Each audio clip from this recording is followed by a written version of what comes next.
రామారావు గారిని దించడంలో కూడా మీ పాత్ర ఉంది కదా. దేవుణ్ణి ప్రార్థన చేసిన రోజులే ఏదైనా దీనికి పనిష్మెంట్ ఇస్తే తక్కువ భరించేటువంటి పనిష్మెంట్. ప్రజలు మాత్రం చంద్రబాబు నాయుడు గారి అనుభవం పనికొస్తుంది. ఒకప్పుడు చెంపలేసుకున్నాడు బీజేపీతో వద్దని, పవన్ కళ్యాణ్ పట్టుకొని అది చేసుకున్నాడు, రైతులు మోసం చేశాడు. రాజధాని కూడా లేకపోతే ఇబ్బంది కాదంటారా? రాజధాని వాళ్ళు ఫండ్ చేస్తారంటే నువ్వు రాజధానిని నువ్వు చూసేసి దాన్ని 1,00,000 కోట్లతో కట్టాలనేది తెచ్చి వాళ్ళు ఇవ్వలేదని బ్లేమ్ చేసుకుంటున్నావు. ఎవరెడ్డిగాడి నీకు 1,00,000 కోట్ల ఇది కట్టమని? అంటే ముఖ్యమంత్రి డబ్బులు ఇచ్చి ఎమ్మెల్యేలు ఎంపీలు కొంటుంటే ఎట్లొచ్చింది ఆయనకు డబ్బు? అది ఏదైతే ఒక వేగు ఆరోపణ తప్ప. చంద్రబాబు నాయుడు అన్ని పోస్టులు జోలో పెట్టుకుంటాడా? మీకు 2 సార్లు రాసిన ఎవరు సొత్తని ఇచ్చినారు వెళ్ళేది? I'm not competent, I'm not capable, I'm not qualified, నా కాంట్రిబ్యూషన్ లేదా పార్లమెంట్లో? ప్రజారాజ్యంలో ప్రారంభంలో అనుకున్నంతగా ప్రోత్సాహం రాలేదు, మీకు కొన్ని అవమానాలు ఎదురైనాయి. చంద్రబాబు నాయుడు ఏదో బ్రేక్ఫాస్ట్లు డిన్నర్లు పెట్టి మా వాళ్ళని లాక్కుంటాడన్నప్పుడు కొద్దిగా చిరంజీవి హర్ట్ అయినట్లుంది. ప్రజారాజ్యం విఫలం అవడానికి కారణం ఇప్పుడు ఆయన నాయకత్వ లక్షణాలు అవన్నీ ఎగ్జిబిట్ చేసేందుకు కూడా ఆయనకు అవకాశం లేదు. ఎవరు క్యాండిడేట్స్ అవుతున్నారని కూడా ఆయనకు తెలియదు. కాంగ్రెస్ పార్టీలో విలీనం చేయాలనే దాంట్లో మీరే ఎక్కువ రోలు. అది నేను ఈ మధ్య కూడా చిరంజీవి గారితో మాట్లాడాను. నేను చిరంజీవి గారిని తక్కువ చేసి మాట్లాడినాను అయితే ఈ సందర్భంలో. అతను ఈ డెసిషన్ మేకింగ్, ఈ పార్టీ రన్ చేయటము ఇది ఎంత చాలా ఇబ్బందికరంగా, చాలా బరువుగా ఫీల్ అయ్యాడు. ఇది కూడా ముద్రగడ పద్మనాభం గారికి సంఘీభావం తెలిపారు. ముద్రగడ పద్మనాభము వాళ్ళ ఫ్యామిలీ మెంబర్స్ను ట్రీట్ చేసిన విధానాన్ని చూస్తే is it necessary? Why you want to terrorize that community people? ఈ దినానికి నేను చెప్తున్నా, అక్కడ చేసింది గవర్నమెంట్ యాక్షన్. ట్రైన్ కాల్చడంలో గవర్నమెంట్ రోల్ ఉందనేది బలంగా చెప్తున్నాను. గ్రోత్ రేటు మంది బాగా మెరుగైన పరిస్థితిలో ఉంది కదా. గ్రోత్ రేటు రాత్రికి రాత్రికి వస్తుందండి. ఇప్పుడు చంద్రబాబు నాయుడు గారు కాలిక బలపం పట్టుకొని చాలా కంట్రీస్ తిరుగుతున్నారు. వచ్చిన రిజల్ట్ ఇది అంటే రిజల్ట్ ఓవర్ నైట్ మీరు ఎలా అంటే ఇంతకుముందు జరిగిన history, capital is migrating to other states, you arrest it first. Modi గారి నేతృత్వంలో ఇదిగో ఈ కరప్షన్ పాల్పడింది అనేది ఎక్కడ ఉంది? ఈ డబ్బు ఎక్కడి నుంచి ఉంది? మోడీ పాకెట్లోంచి ఇచ్చాడా, లేదంటే వెంకయ్యనాయుడు గారి పాకెట్లోంచి ఇచ్చాడా, లేదంటే ఫైనాన్స్ మినిస్టర్ పాకెట్లో ఎక్కడి నుంచి వచ్చారు? లేదా పార్టీ ఫండ్ అంత ఉందా? These leaders are trying to build their personal images with people's money. Modi garu వ్యక్తిగత ఇమేజ్ 100%. పవన్ కళ్యాణ్ గారు చిరంజీవి గారిని సీఎం చేయడం కోసం ఇదంతా చేస్తారనేటువంటిది బయట బాగా. సంగటి తినేదానికి మనకు లేదంటున్నాం. బిర్యానీ తెచ్చి తినాల్సిన అవసరం ఉందా? బిర్యానీ తింటేనే సస్టైన్ అవుతామా?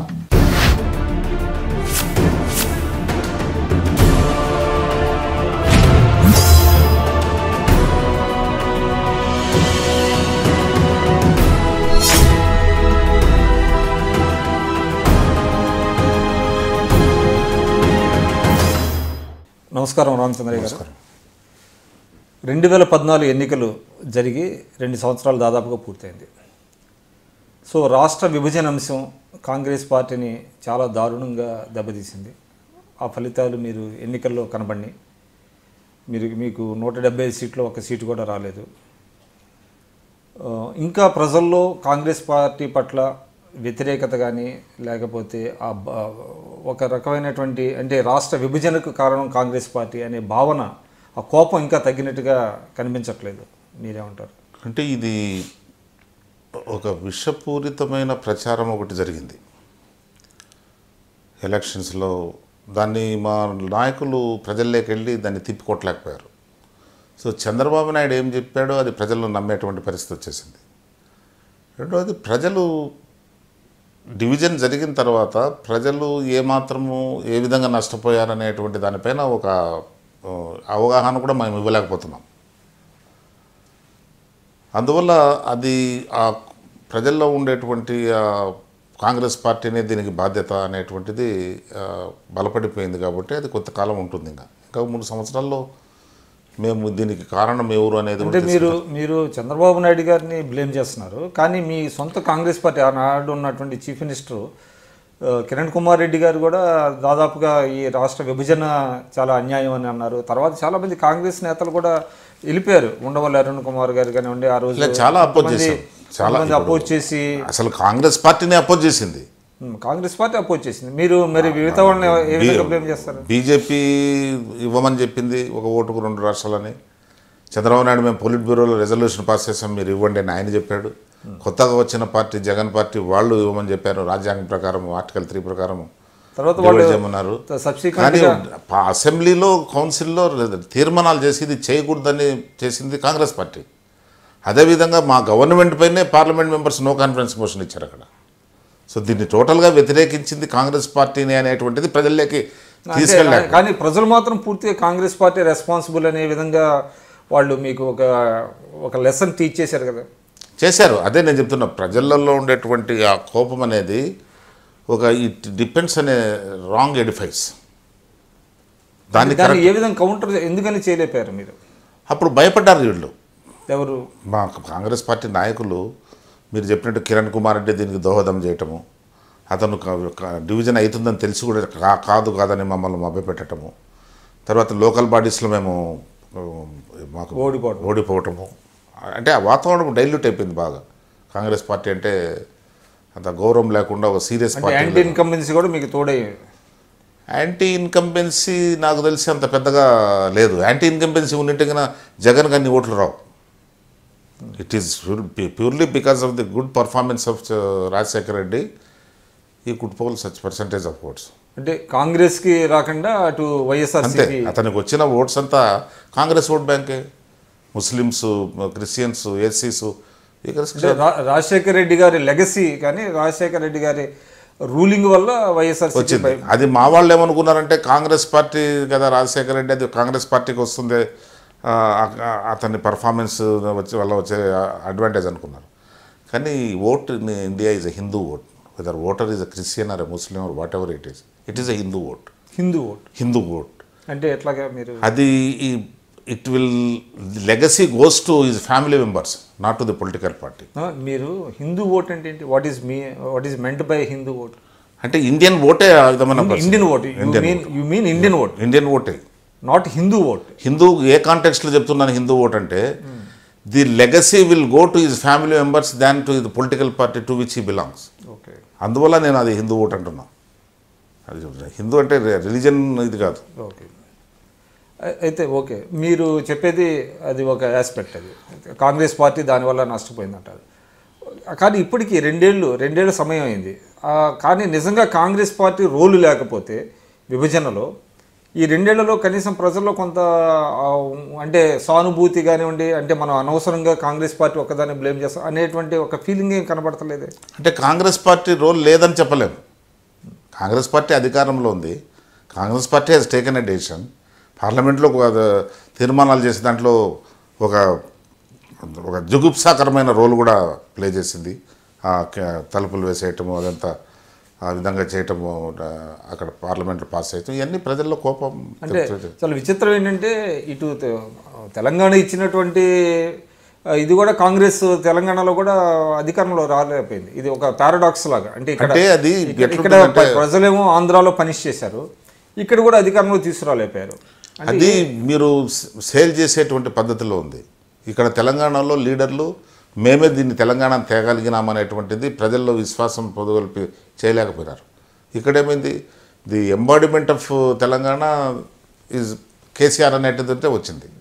కాబట్టి అంటే కేసీఆర్కి ఇవ్వటం కరెక్ట్ కాదంటారా? కేసీఆర్ నేను కరెక్ట్ కాదు, ప్రజల్లో భావన వచ్చేసింది తెలంగాణ వచ్చిందంటే కేసీఆర్. అంటే కేసీఆర్ లేకపోతే అసలు తెలంగాణ వాదం అనేది వచ్చేది కాదు కదా. 2001 తెలంగాణ వాదం కేసీఆర్ లేకముందు కూడా వచ్చింది కదా. వచ్చింది. అంటే ఎప్పటికప్పుడు కొంతమంది రాజకీయ నాయకులు తెలంగాణ వాదాన్ని తీసుకుని రావటం వాళ్ళ ఓన్ బెనిఫిట్స్ కోసం, తర్వాత దాన్ని సబ్సిక్వెంట్గా దాన్ని మర్చిపోవడం జరిగింది. కానీ కేసీఆర్ ఒక్కరే ఆయన ఒక 10 ఏళ్ల పాటు ఉద్యమాన్ని అంటే జో జీతా ఓ సికిందర్ అని అతను సక్సెడ్ అయినాడు. కాబట్టి అతను ప్రజలలో ఆ భావన వచ్చేసింది. అంటే మీరు ఒక కాంగ్రెస్ నేతగా ఆయనగా క్రెడిట్ ఇవ్వట్లేదా? ఓవరాల్గా మీరు ఇవ్వదలుచుకోలేదు. But he was instrumental for the successful agitation. Plan చేసుకొని దాన్ని ప్రజల్లోకి తీసుకెళ్ళి దాన్ని సక్సెస్ఫుల్ తీసుకోవడంలో హీ వాజ్ రెస్పాన్సిబుల్. ఆయన కాంట్రిబ్యూషన్. అంటే కాంగ్రెస్ పార్టీ అంత చేసినా కూడా కాంగ్రెస్ పార్టీ ఇవ్వాలంటే ఏం జరిగిండు అది. కానీ ప్రజలు మాత్రం కేసీఆర్గా పట్టం కట్టారు. కాంగ్రెస్ పార్టీని ఓడించారు, కాంగ్రెస్ పార్టీని ప్రతిపక్షంలో కూర్చోబెట్టారు అంటే ఏంటి రీజన్ ఏంటి? ఇక్కడేమో ఇంత ఘోరంగా దెబ్బతిన్నది ఆంధ్రాలో, కాంగ్రెస్ పార్టీ నాయకులు ప్రజల్లోకి ఈ రాష్ట్రం మేమే తేగలిగినామని నమ్మించలేకపోయారు, చెప్పలేకపోయారు. అంటే అక్కడ ఫెయిల్ అయ్యారు, తెలంగాణలో కాంగ్రెస్, ఆంధ్రాలో కూడా కాంగ్రెస్ ఫెయిల్ అయింది, ఇక్కడ ఇది బూమరాంగ్ అయింది. అంటే నేను చెప్పేది ఆంధ్రాలో ఈ పొద్దుటి కూడా నేను బలంగా చెప్తున్నా, డివిజన్ వల్ల పెద్ద నష్టపోయింది ఏమి లేదండి. ఇప్పుడు బైఫర్కేషన్ యాక్ట్లో పెట్టినటువంటి అన్నిగిన మనం సాధించగలిగితే చాలా ఫాస్ట్గా. కానీ అది మీరు ప్రజలకి తీసుకెళ్ళి కన్విన్స్ చేయగలుగుతున్నారా? చేస్తున్నాం. అంటే బైఫర్కేషన్ యాక్ట్ వల్ల రాష్ట్రం కోల్పోయింది ఏదో కొంత లాభపడుతుంది అనేది మీ ఆలోచన? కొంత కాదు, చాలా లాభపడుతుంది. 24-25 సెంట్రల్ ఇన్స్టిట్యూట్స్ ఇంత షార్ట్ పీరియడ్లో వచ్చేటువంటి పరిస్థితి మామూలు పరిస్థితుల్లో రాదు. చంద్రబాబు నాయుడు చట్టం చేసినా తెచ్చుకునేటువంటి పరిస్థితుల్లో లేడు కాబట్టి ఈ రాష్ట్రం ఇబ్బంది. డివిజన్ చంద్రబాబు నాయుడు గారు ఏం చెప్తున్నారు, డివిజన్ అనేది రాష్ట్రం అనేది ఒక సైంటిఫిక్గా లేదు, అడ్డగోలుగా విభజించారు అని అంటున్నారు. అది కరెక్ట్ కాదంటారు? ఏం చేస్తున్నాడు అతను? అడ్డగోలుగా విభజించిన ఇప్పుడు చెప్తున్నాడే, అసెంబ్లీలో ఒక కౌన్సిల్లో డిస్కషన్ జరుగుతుంటే దానికి అటెండ్ కాలేకపోయాడు. గవర్నమెంట్ ఆఫ్ ఇండియా మేము డెసిషన్ తీసుకుంటున్నాము, దీనిపైన మీ సజెషన్స్ ఏంటి, ఏ విధంగా చేస్తే బాగుంటుందంటే అక్కడికి రాలేకపోయాడు. ఎందుకు రాలేకపోయాడు? ఈ పొద్దు అరుస్తున్నాడు రూఫ్ టాప్ పైన నిలబడి. నువ్వు గిన అంత నాలెడ్జిబుల్గా ఉండి అంత రాష్ట్రాన్ని డివైడ్ చేసినప్పుడు రాష్ట్రం పైన అంత ఇంట్రెస్ట్ ఉండేవాడు అయితే ఎందుకు అటెండ్ కాలేకపోయావు? ఎందుకు సజెషన్ ఇవ్వలేకపోయావు ఈ విధంగా చేస్తే బాగుంటుందని? నాకు 2 కండ్లు 3 కండ్లు 4 కండ్లు ఇటువంటి ఫిలాసఫీ అంతా చెప్పేసి నువ్వు ప్రజలను మోసం చేస్తావు. కానీ ప్రజలు మాత్రం చంద్రబాబు నాయుడు గారి అనుభవం పనికొస్తుంది, ఆయన అనుభవజ్ఞుడు ఇటువంటి పరిస్థితుల్లో అనేది ప్రజలు స్పష్టంగా ఆయనకే తీర్పిచ్చారు కదా. ఏం స్పష్టంగా ఇచ్చారు? ఎంత పర్సెంటేజ్ ఓట్స్ వచ్చే అతనికి? ఎంత పర్సెంటేజ్ వచ్చింది? దానికి ఆయన చేసిన కార్యక్రమాలు ఏంటి? అవకాశవాదంగా బీజేపీతో చేతులు కలిపాడు. ఒకప్పుడు చెంపలేసుకున్నాడు బీజేపీతో వద్దని, పవన్ కళ్యాణ్ పట్టుకొని అది చేసుకున్నాడు, రైతులు మోసం చేశాడు, ఎన్ని ప్రామిసులు చేశాడు, అన్ని కులాలకు అన్ని మతాలకు ప్రమాణం చేశాడు, అన్ని సెక్టర్లకు ప్రామిసులు చేశాడు. ఏ ఒకటైనా ఇంప్లిమెంట్ చేస్తున్నాడా? He came to power by default. అంటే ఇప్పుడు కొన్ని ప్రామిసెస్ అయినా చాలా నిర్దిష్టంగా చేశారు, చాలా వరకు ఇంప్లిమెంట్ చేస్తున్నారు కదా. ఏం చేస్తున్నారు? రైతు రుణమాఫీ 24,000 కోట్లు ఇచ్చారు, తర్వాత 1,000 రూపాయలు 1 lakh crores బ్యాంకర్స్ మీటింగ్లో అసెస్ చేశారు ఎంత ఉంటుందని. 86,000, దాని ఇంట్రెస్ట్లు అంతా కలిపితే 1 lakh. ఎంత ఇచ్చాడు ఇప్పుడు? అంటే గతంలో మీరు చూస్తే దేశంలో కానివ్వండి రాష్ట్రంలో కానివ్వండి ఆ మాత్రం చేసిన వాళ్ళు కూడా ఎవరున్నారు? రైతు రుణమాఫీ చేశారు. గవర్నమెంట్ ఆఫ్ ఇండియానే చేసింది, గవర్నమెంట్ ఆఫ్ ఇండియానే కంట్రిబ్యూట్ చేసింది అంతకుముందు.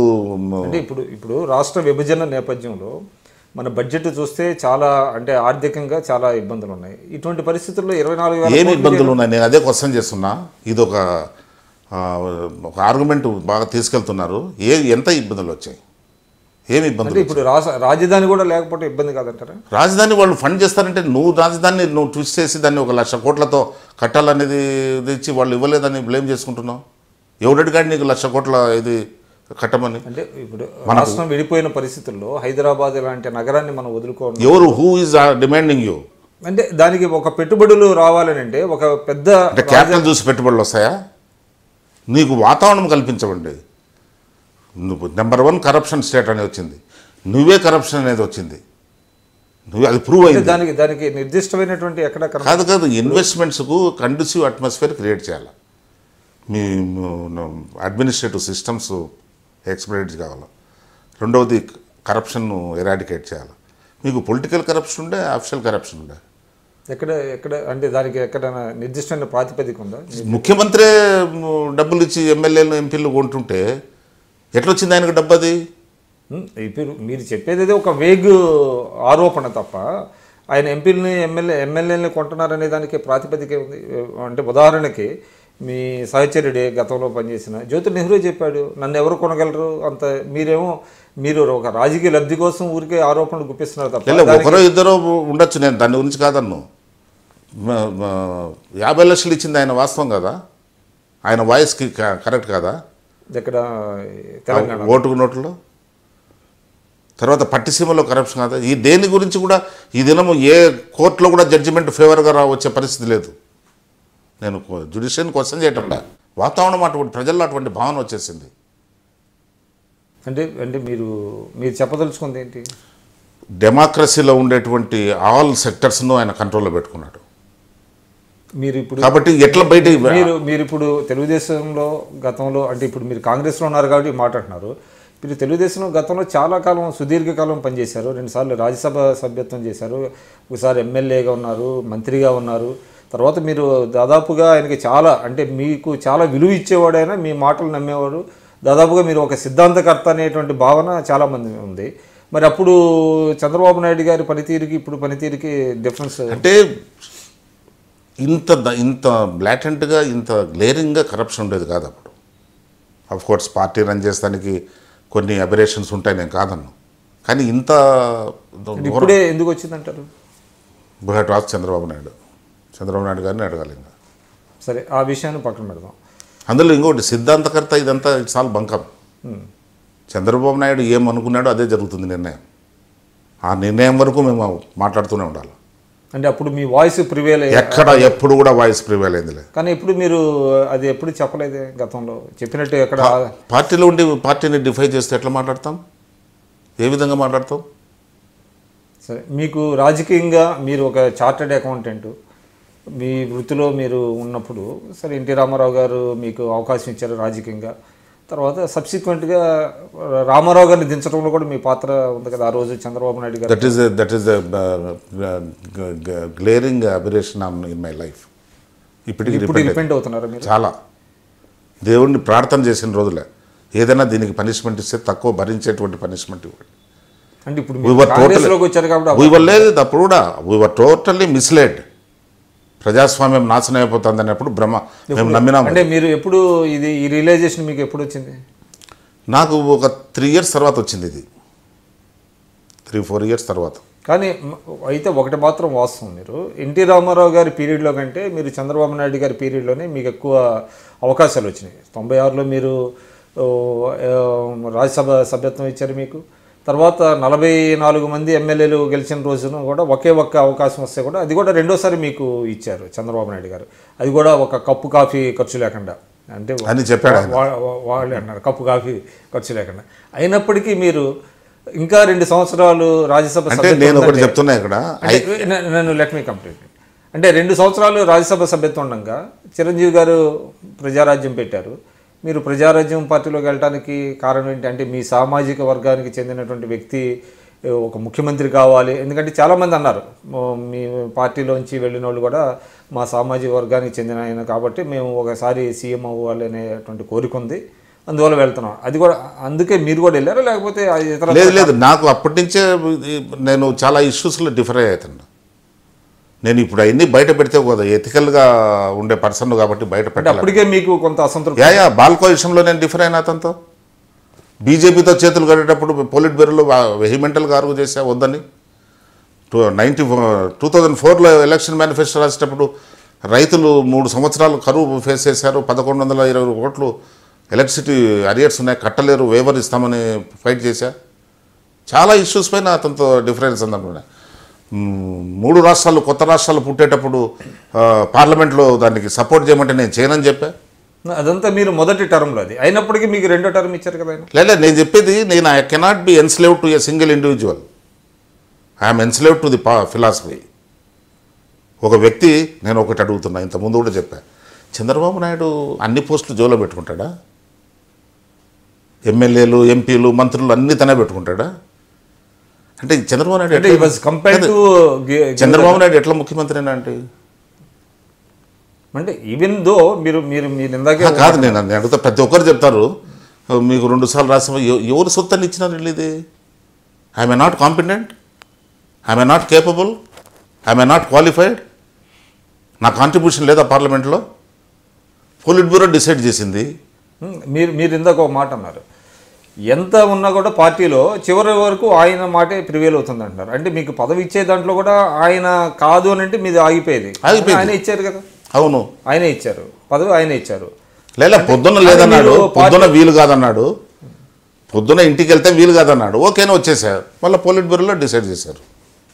అంటే పొలిట్ బ్యూరో మెంబర్స్ అంతా మీ వైపే మొగ్గు చూపడం వల్ల కాంట్రిబ్యూటరీ పొజిషన్ మీకు ఇచ్చారంటారా? అంతే, అబ్జల్యూట్లీ కరెక్ట్ అది. తదనంతర పరిణామాలు ఏంటి అంటే 2008లో చిరంజీవి గారు పార్టీ పెడుతున్నారు అని నేను 2005 నుంచి I was thinking of leaving the party. 2005 నుంచి దేనివల్ల? నా ఫ్రెండ్ కపిల్ సిబాలు మేడం దగ్గర తీసుకెళ్తాను కాంగ్రెస్ అని అన్నాడు. అట్లనే రెహమాన్ ఖాన్ మా డిప్యూటీ చైర్మన్ కూడా you need a wider platform అని అన్నారు. నేను అప్పటి 2005 నుంచి నా డిబేట్స్ పెద్దగా లేవు. అంటే అప్పటికి మీకు పార్టీని వదిలి వెళ్ళిపోవాలనేటువంటి నేను రిజైన్ చేసేద్దామనేటువంటి ఆలోచనలోనే ఉన్నా. కానీ నేను ఎక్కడికి వెళ్ళాలా, నేను కూడా మళ్ళీ ఎన్నికిపోలేను కదా. ఒక మంచి ప్రొఫెషన్ వదులుకొని వచ్చా. రాజకీయాలలో బలహీనతలంతా ఇదే. ఒకసారి ఒకటి వదులుకొని రాజకీయంలోకి వచ్చిన తర్వాత రాజకీయం నచ్చకుండా ఎన్నికిపోలేరు. అది పాడుపడిందో పాసిపోయిందో ఏదో అక్కడనే చేస్తారు అందరూ. కాబట్టి ఆ విధమైన డైలమాలో ఉన్నా. కానీ I have decided to go. అప్పుడు వాళ్ళు చెప్తే నేను చెప్పాను, నేను రాను మేడం దగ్గరికి. నాకు రాజశేఖర రెడ్డి గారు కడపలో ఉన్నారు, అతను మాకు అడ్వర్సరీ, అతను డామినేషన్ ఉన్న వరకు మమ్మల్ని పైకి రానేడు.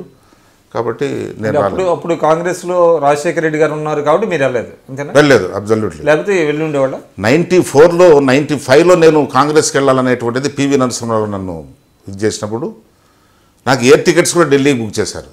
చంద్రబాబు నాయుడు గారే నన్ను కన్విన్స్ చేశారు, వద్దు రామచంద్ర, ఒక మిత్రుని పోగొట్టుకుని ఉండేత, వద్దు నీకు అట్లా. నాకు కూడా అప్పట్లో మారాలని ఏం లేదు, పార్టీ మారాలని. కానీ రాను రాను ఇతను ఒకటండి, చంద్రబాబు నాయుడు నాకు ఏమాత్రము అవమానం కానీ అగౌరవం కానీ చూసిన సందర్భమే లేదు. ఒక ఫేస్ కూడా కంటెంప్ట్ ఫేస్ పెట్టి నా పట్ల మాట్లాడిన సందర్భం కూడా లేదు. నేను వాస్తవాలు చెప్పాలి. నా పట్ల చాలా బాగా ఉన్నాడు, ఆదరంగా ఉన్నాడు, ఇవన్నీ ఉన్నాయి. కానీ that cannot be made me a slave. ఒక వ్యక్తికి అబ్జల్యూట్గా బ్లైండ్గా లాయల్గా ఉండే నేచర్ కాదు నాది. అంటే మీరు ఎమ్మెల్యే పరిస్థితులు అంటే జిల్లా పార్టీ రాజకీయాల్లోనో లేకపోతే రాష్ట్ర? లేదు, ఈయన ఐడియాలజికల్గానే ఇతను చేసే కార్యక్రమాలే నాకు నచ్చలేదు. అంటే మీ జిల్లా పాలిటిక్స్ ఏముంది, ఒకరు బాగుంటారు, ఒకరు బాగుండకపోవచ్చు, మన మేనేజ్మెంట్ పైన ఉంటుంది. అది మామూలుగా నా 30 సంవత్సరాల రాజకీయాలలో అది జరుగుతూనే ఉంది. నాకే కాదు, ఎవరికైనా జరుగుతుంది. సో దానివల్ల అప్పుడు ప్రజారాజ్యం పార్టీ రావడం, దాంట్లో మీరు జాయిన్ అవడం జరిగింది. అది కూడా నేను అబ్జల్యూట్గా నేను ఆయన బ్రేక్ఫాస్ట్ పిలిస్తే వస్తానని ఏం చెప్పలే. ఇక్కడికి వచ్చిన తర్వాత మీడియా వాళ్ళంతా ఇక్కడ పెట్టి గొట్టాలు పెట్టి స్క్రోలింగ్స్ కూడా ఇచ్చి పారేస్తారు.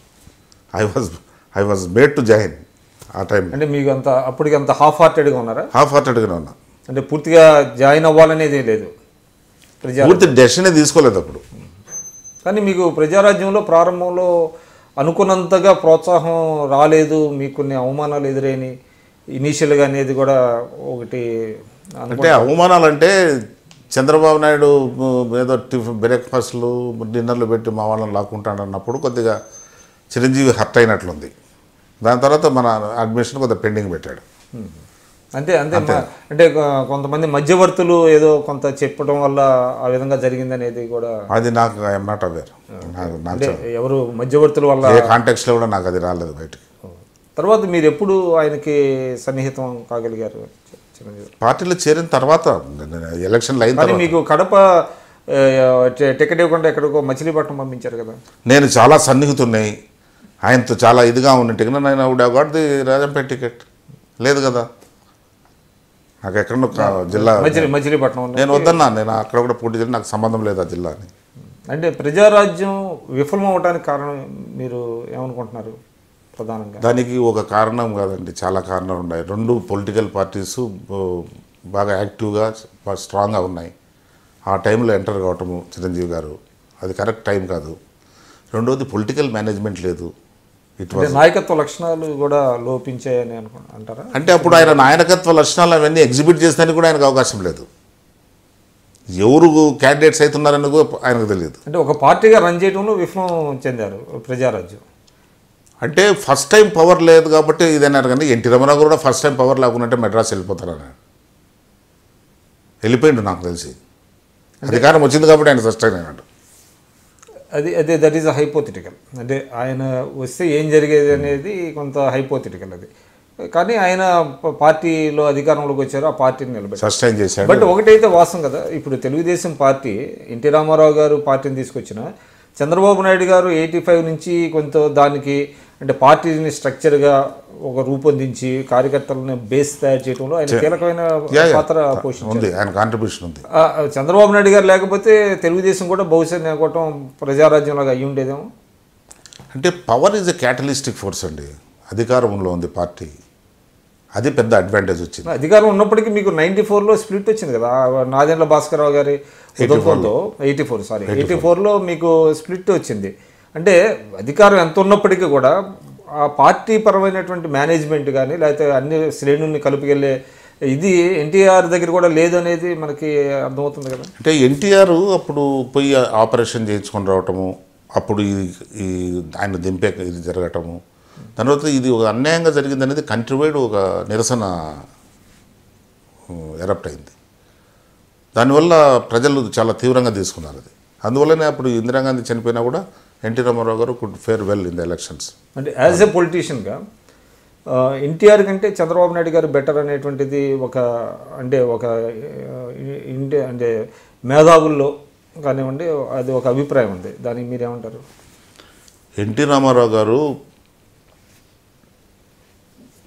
ఎక్స్పీరియన్స్డ్ పాలిటీషియన్ కాదు, కానీ ఈజ్ ఆల్ట్రూయిస్టిక్ మ్యాన్. ఒక సోషల్ ఫిలాసఫీ, ఒక వీకర్ సెక్షన్స్ అప్లిఫ్ట్మెంట్, ఇవన్నిటికీ పూర్తిగా కట్టుబడి ఉన్న వ్యక్తి. ఆయన తెచ్చిన పొలిటికల్ రెవల్యూషన్ ఈ మధ్యలో ఎవరు తేలేదు. అనామకులు రామచంద్రయ్య, ఎర్రనాయుడు, ఎవరండి వీళ్ళంతా? వీళ్ళందరినీ తీసుకొచ్చి పొలిటికల్గా తీసుకొచ్చి చాలా చిన్న కుటుంబాల వ్యక్తులు కూడా వాళ్ళ చదువు, వాళ్ళ క్యారెక్టర్ తీసుకొచ్చి చేసినట్టు కదా. ఏ లీడర్ చేయలేదు అటువంటి ఇది. కానీ ఆయనకి అన్ని విధాలుగా సహకరించింది చంద్రబాబు నాయుడు గారు బ్యాక్ డ్రాప్లో ఉండి ఆ పార్టీని అంటే కొలాప్స్ అవ్వకుండా దాన్ని ఒక చేయటంలో. అంటే మీకు 94లో కూడా ఉదంతం తెలుసు, మీరు కూడా సపోర్ట్ చేశారు అప్పుడు ఇదంతా. కాబట్టి ఆయన ఒక పార్టీని కాపాడటంలో, తెలుగుదేశం పార్టీని, చంద్రబాబు నాయుడు గారి రోలుని మీరు ఏ విధంగా తక్కువ చేస్తారు? నేను తక్కువ చేయటం లేదు. Chandrababu has contributed. His contribution to strengthening the party is substantial. Training programs conduct చేయటము, బై ఎలక్షన్స్లో ఇది చేసడం. He is the best suited man for contemporary politics. Then what is the wrong with him? అంటే మీ ఐడియాలజికల్ ఇప్పుడు పొద్దు ఎక్కడ ఉందండి ఐడియాలజికల్ బేస్? ఏ పార్టీకి ఉంది చెప్పండి? And is no way different. మీరు ఎట్లాంటి చిన్న రాష్ట్రాలు అక్కడ క్రియేట్ చేసానికి చేస్తారు, ఇక్కడ తెలంగాణ అపోజ్ చేస్తారు. ఇన్కన్సిస్టెన్సీ లేదా? National health policy smoking prohibit చేయాలనంటే బీడీలు కట్టే పేపర్ పైన పుర్రె ఎముకలు వేయకూడదు అనేది పార్లమెంట్లో అపోజ్ చేయమంటాడు. సో అట్లాంటి కొన్ని బేసిక్ ఇష్యూస్లో మీకు బేసిక్ ఇష్యూస్లోనే పోయింది నాకు. సరే, మళ్ళీ మనం ప్రజారాజ్యానికి వద్దాం.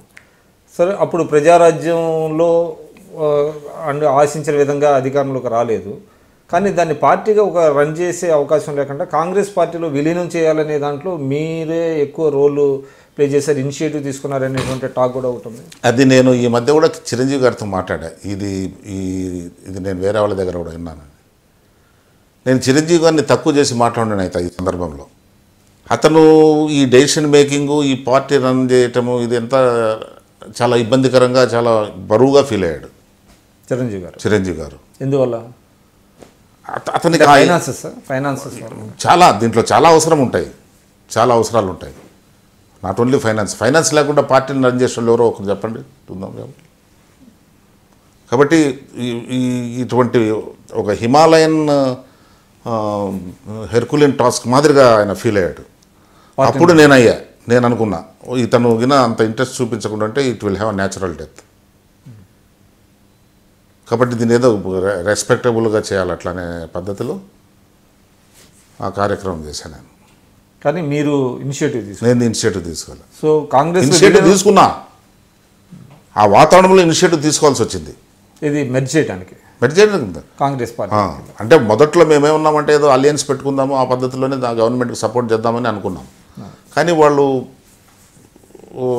ఎక్కువగా ఇన్సిస్ట్ చేయటం జరిగింది. ఇంకా దాని తర్వాత పార్టీ కూడా ఒక తీర్మానం చేసింది మెర్జ్ చేస్తామని. సో ప్రజారాజ్యం ఫెయిల్ అవటం వల్ల అనేక మంది, అంటే ముఖ్యంగా చిరంజీవి గారి సామాజిక వర్గానికి చెందిన వారు ఆర్థికంగా దెబ్బతిన్నారు అనేటువంటి టాక్ కూడా ఒకటి వచ్చింది. దానికి మీరేమంటారు? మరి ఆర్థికంగా ఎట్లా దెబ్బతిన్నారో నాకు అర్థం కావటం లేదు. కంటెస్ట్ చేసిన క్యాండిడేట్స్ ఓడిపోయి డబ్బులు ఖర్చు పెట్టుకొని ఉంటారు, కానీ మిగతా వాళ్ళు ఏదన్నా చిరంజీవి కోసం కొద్దిగా ఏదో పబ్లిసిటీలో దీంట్లో ఇది చేసి ఉండొచ్చు. కానీ ప్రజారాజ్యం కాంగ్రెస్లో మెర్జ్ అవటం అన్నది కరెక్ట్ అంటారా మీరు? అంటే అది ఒక రకమైనటువంటి ఇప్పుడు అది నేను ఈ స్టేజ్లో కామెంట్ చేయలేను.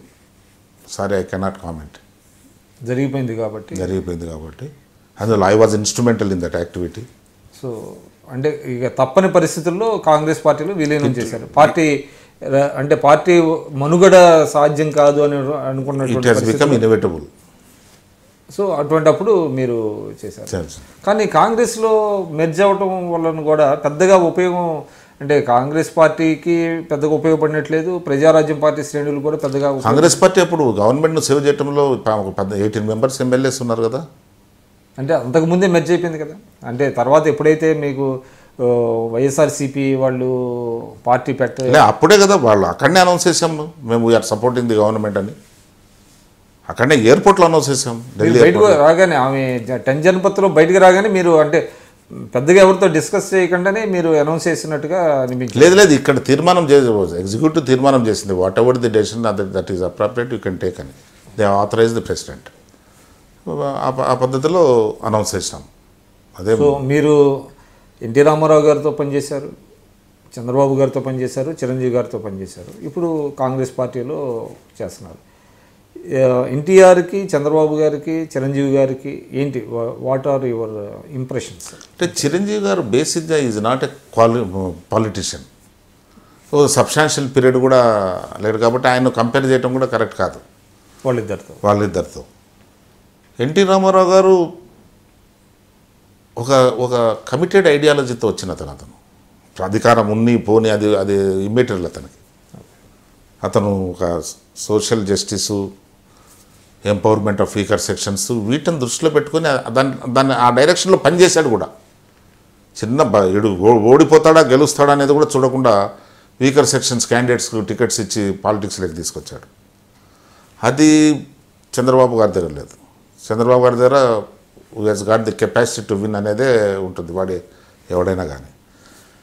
అండ్ అది కూడా రాజకీయాల్లో ముఖ్యమే కదా. ఇప్పుడు రాజకీయాల్లో మీరు దాన్ని కాదని ఎట్లంటారు? అంటే జస్ట్ బికాజ్ ఒక అభిమాని అయినంత మాత్రం, లేకపోతే వీకర్ సెక్షన్ అయినంత మాత్రం ఇచ్చేది. ఇప్పుడు పవర్ కావాలి టు సర్వ్ ది అంటే మీరు చెప్పేది every sin Hess got a justification. ఏ పాపమైనా చేసి అధికారంలో సస్టైన్ అవుతాము, అది అవసరం కదా అని అనుకుంటే వీ కాంట్ హెల్ప్. అంటే మీకు అంటే రాజకీయాల్లో ఒక నానుడు ఉంది కదా, హార్సెస్ ఫర్ రేసెస్ అని అంటారు. అట్లానే రాజకీయాల్లో కూడా గెలిచే క్యాండిడేట్స్కి ఇస్తారు కదా.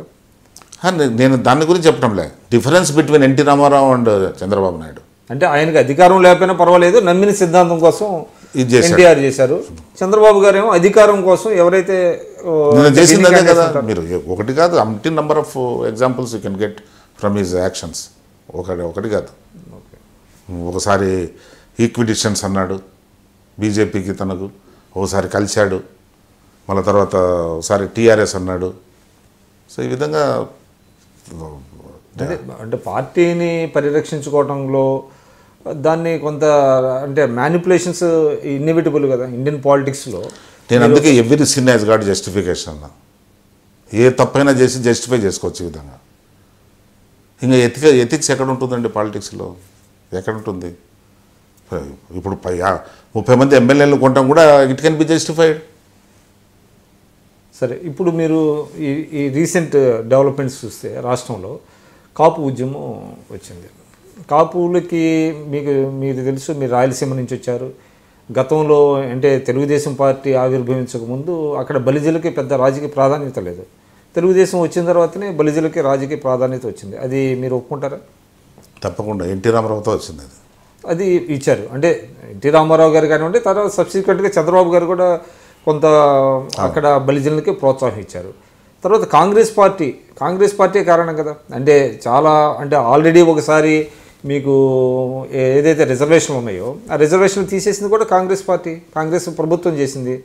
దానికి మీరు ఇవాళ మరి ముద్రగడ పద్మనాభం గారు కాపు రిజర్వేషన్ పేరిట అంటే చంద్రబాబు నాయుడు గారు బీసీలో చేరుస్తామనేది ఒక హామీ ఇచ్చారు.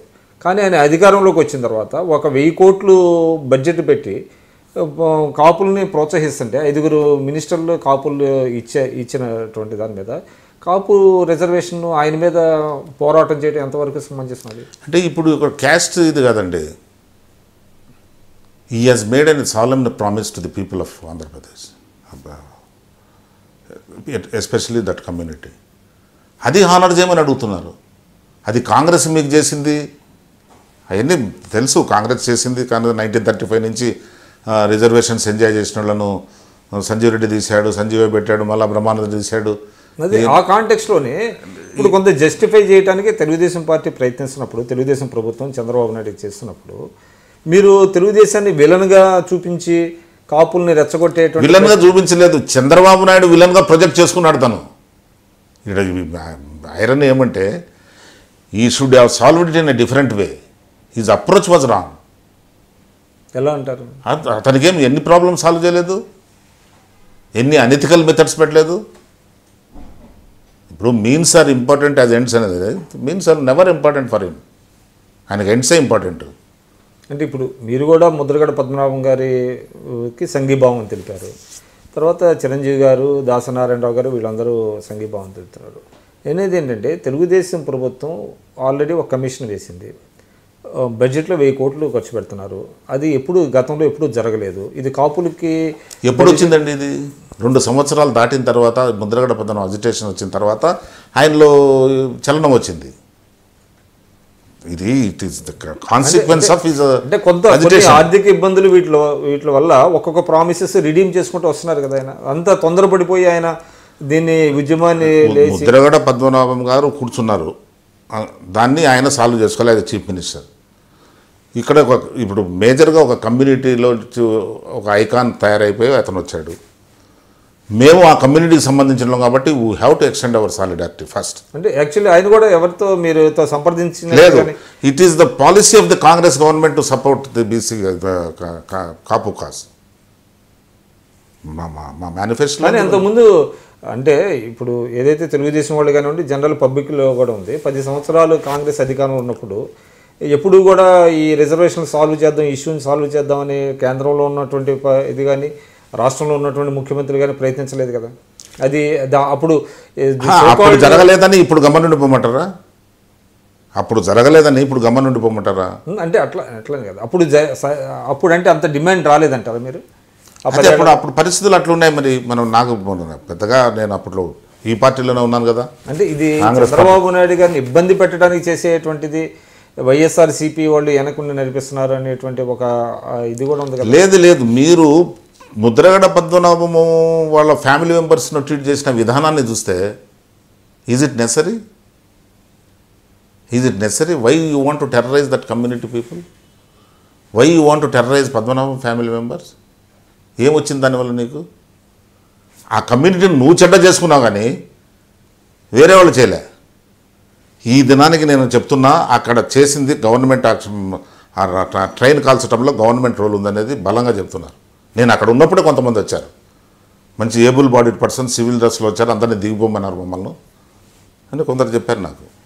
సరే, ఆ విషయాన్ని పక్కన పెడితే అంటే ఓవరాల్గా మీ రిజర్వేషన్స్ పాలసీస్ దేశవ్యాప్తంగా మనం చూసుకున్నట్లయితే, మనం గుజరాత్లో కానివ్వండి, లేకపోతే పంజాబ్లో కానివ్వండి, వీళ్ళంతా అగ్రకులాలు. ఆంధ్రప్రదేశ్లో అగ్రకులాలకు కూడా మాకు కూడా రిజర్వేషన్లు కావాలనుకుంటున్నప్పుడు దీనివల్ల బీసీలకి, మిగతా మార్జినలైజ్డ్ సెక్షన్స్కి అన్యాయం జరిగే అవకాశం లేదంటారా? తప్పకుండా. అంటే వాళ్ళకు అన్యాయం జరగకుండా వీళ్ళకు న్యాయం చేయాల్సిన పరిస్థితి వస్తుంది.